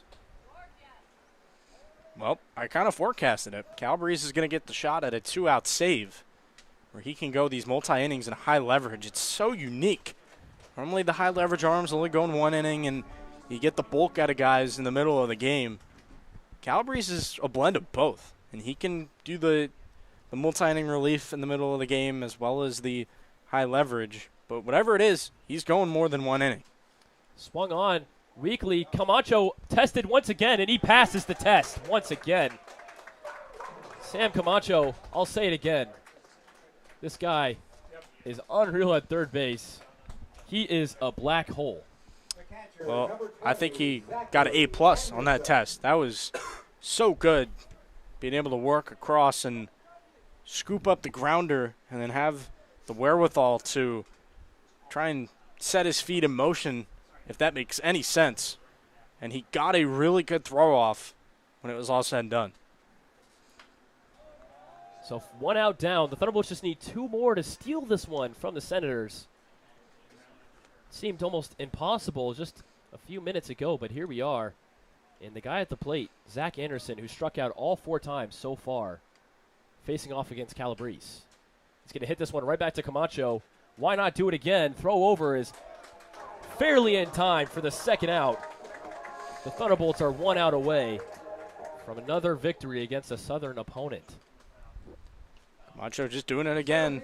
Slows the game down with his glove. And he can toss it across the diamond with the best of them. Now 2 outs in this inning for Calabrese. And I would say, Brian, T-Bolts went into survival mode. They were leading this game 4-0 in the top of the 4th. So, well, the rally stays alive. On the first pitch, Jack Ewart sends it the opposite way in between 2nd and 1st. The tying run is on base. Jack Ewart has been clutch today, 3 for 4 now on the game. And now Kai Lewin has the chance to keep this one going. He is the winning run at the plate. Oh, it ain't over till the fat lady sings. And the Southern Maryland Senators didn't hear no bell. Throwing back over to first, and safe is Ewart. That would have been a crazy way to finish us off. That's a new way to end a game, getting picked off. So Lewin, the lefty batter, made a crazy play out in right field to get Kai Schmelzer out. But now Kai Schmelzer, we're getting another name battle. Calling a balk. Oh, they are calling a balk. That's huge, as Ewart is going to move over to 2nd. So runner is in scoring position, but just 1 out to get for Calabrese. He's gone 1 2/3. He looks back second base. He deals, just missing on the left-hand side of the strike zone. Looked good, felt good, but a ball. Count now 2-0 to Kai Lewin. Calabrese looks back to 2nd, and he deals, produces a swing and a miss. Low in the zone.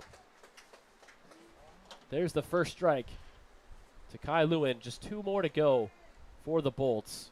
A hit might tie this ball game.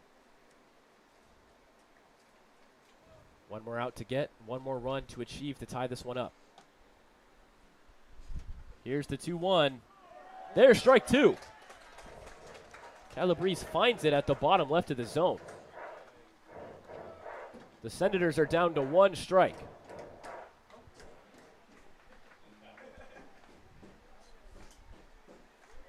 Here we go. One more strike to go. Calabrese deals. Just misses. That one was outside. In a similar spot to the previous strike, but just a little bit further left. It's low on the ground. And here we go. We'll do it again. Calabrese one strike away. Calabrese deals. Once again, just misses. This Thunderbolts crowd is feeling it. They wanted that game to end. Kai Schmelzer is going to come up and talk to him. And we're going to get a full count by the time we set this pitch off. Kai Lewin, 1 for 4 on the night, trying to be a hero for the Senators. Meanwhile, the Thunderbolts had to be the villains. They came back down 5-4, produced 2 runs to take a 6-5 lead in the bottom of the 8th. Now here we are in the top of the 9th. One more out would do it. Well, I don't think the home crowd would call the T-Bolts the villains. I think they're loving the fact that the T-Bolts got those 2 runs across in this inning, or in the bottom of the 8th, I should say, and now they're 1 strike away from winning it. Here it is, the 3-2 fouled away. Wow. And everyone can take a little bit of a deep breath. We will do the 3-2 again. Stadium is on their feet. Everybody looking to see how this one will end. Matthew Calabrese.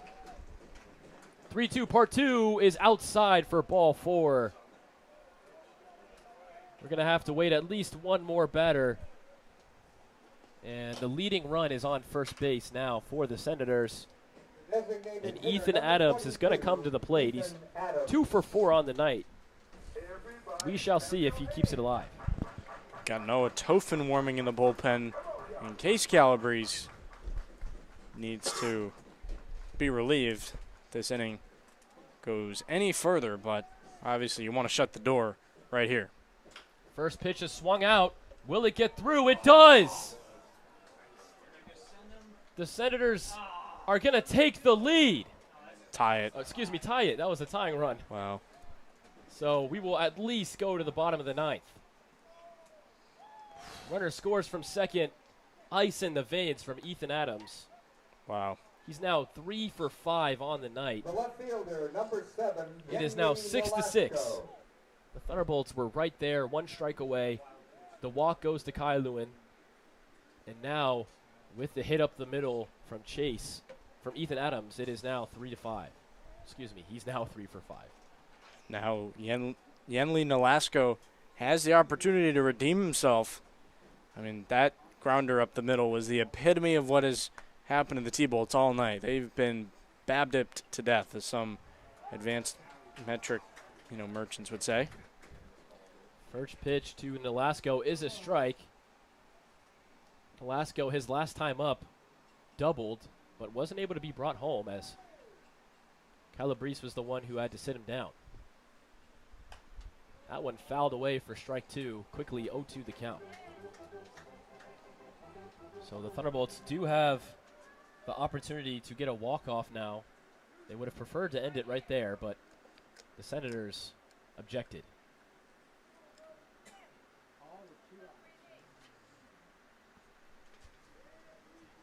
0-2 is the count. Breezy at the mound gets another fouled off result. Calabrese now over 30 pitches.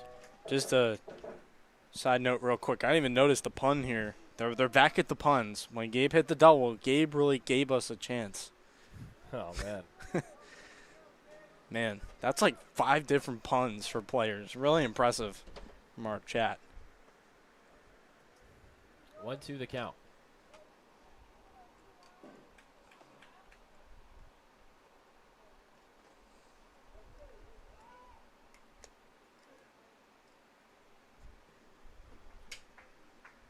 So we will do the 1-2 in just a moment. Calabrese looking back first base. And missing inside for the second ball.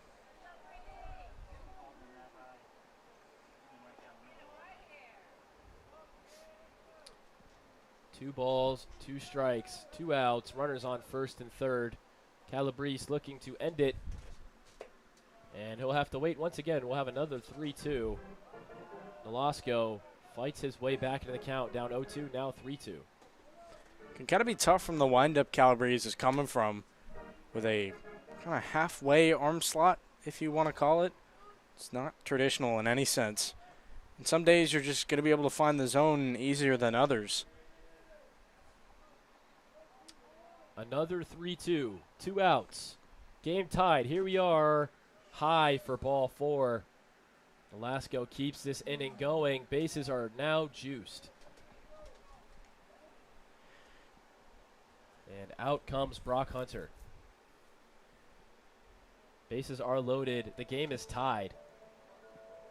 And we shall see if it's time for Noah Tofin. So far, it looks like he's just talking to him.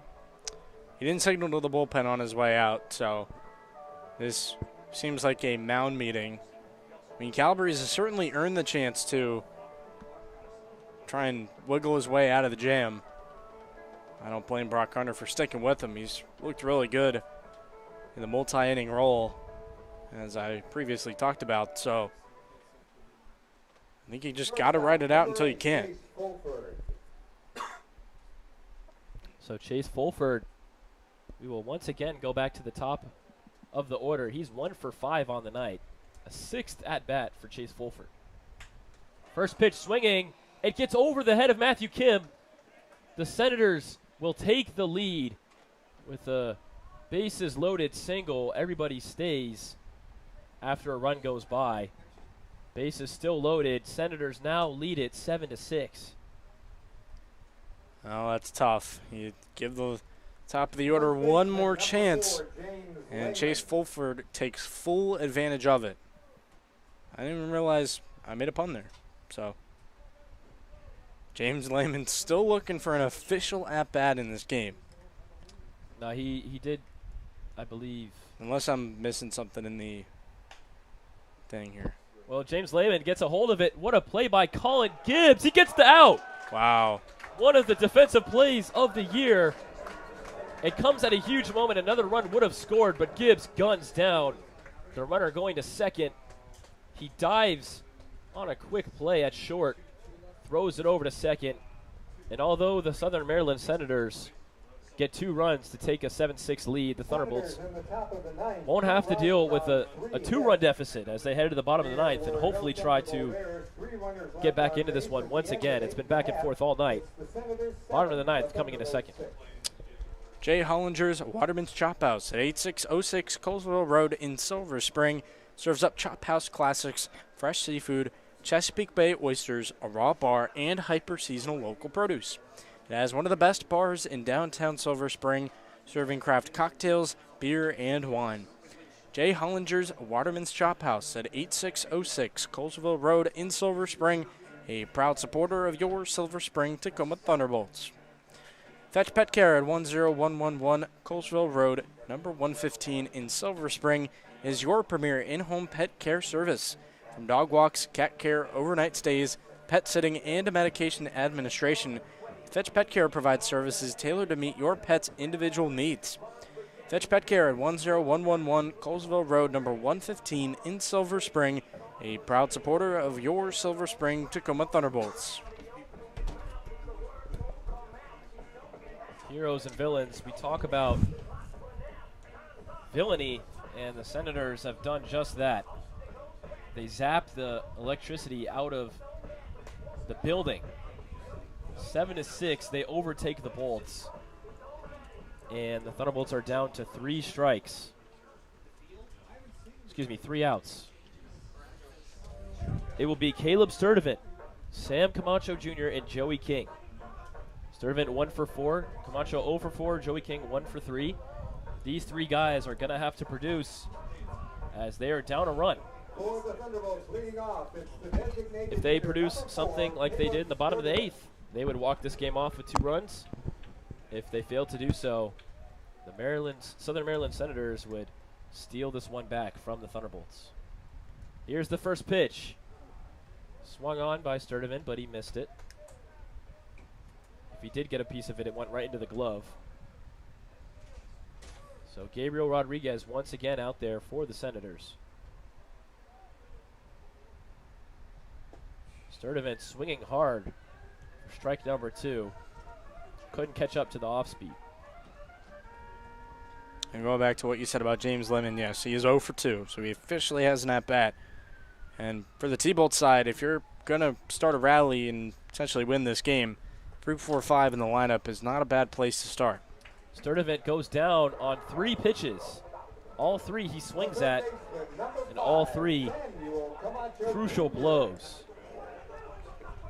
Camacho up now, and Joey King. Those are the 2 remaining for the Thunderbolts. 1 out down, 2 more to go for Southern Maryland. Sam Camacho Jr., who's 0 for 4 with 2 strikeouts, is back up at the dish. First pitch is low for a ball. Sam Camacho Jr. was in a weird spot. He technically walked, but there was a balk before the pitch, and he struck out the next pitch. This time around, he's 2 pitches in, 2 balls. You really just have to take it 1 pitch at a time. I can't emphasize that enough. Get those runners on base. Try and get the big swing at the right time.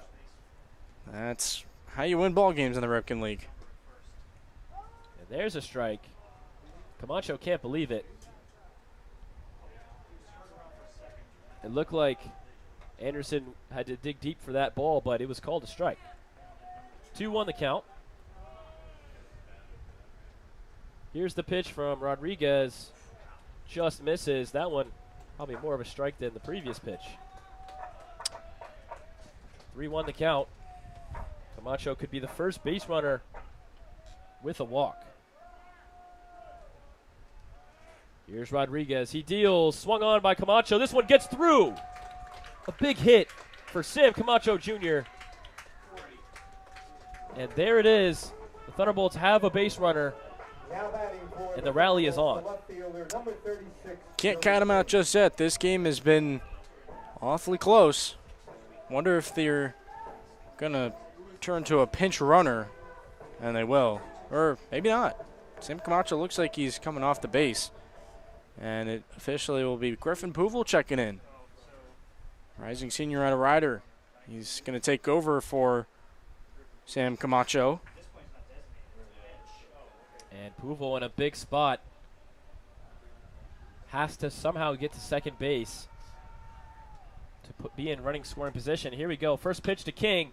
King hits it very deep into the air, but very playable in center field and caught for the second out. So he decided to swing on the first pitch, and it doesn't pay off. Now 1 more out to go for the Thunderbolts. Griffin Pouvel is base running, and Cameron Baker is hitting.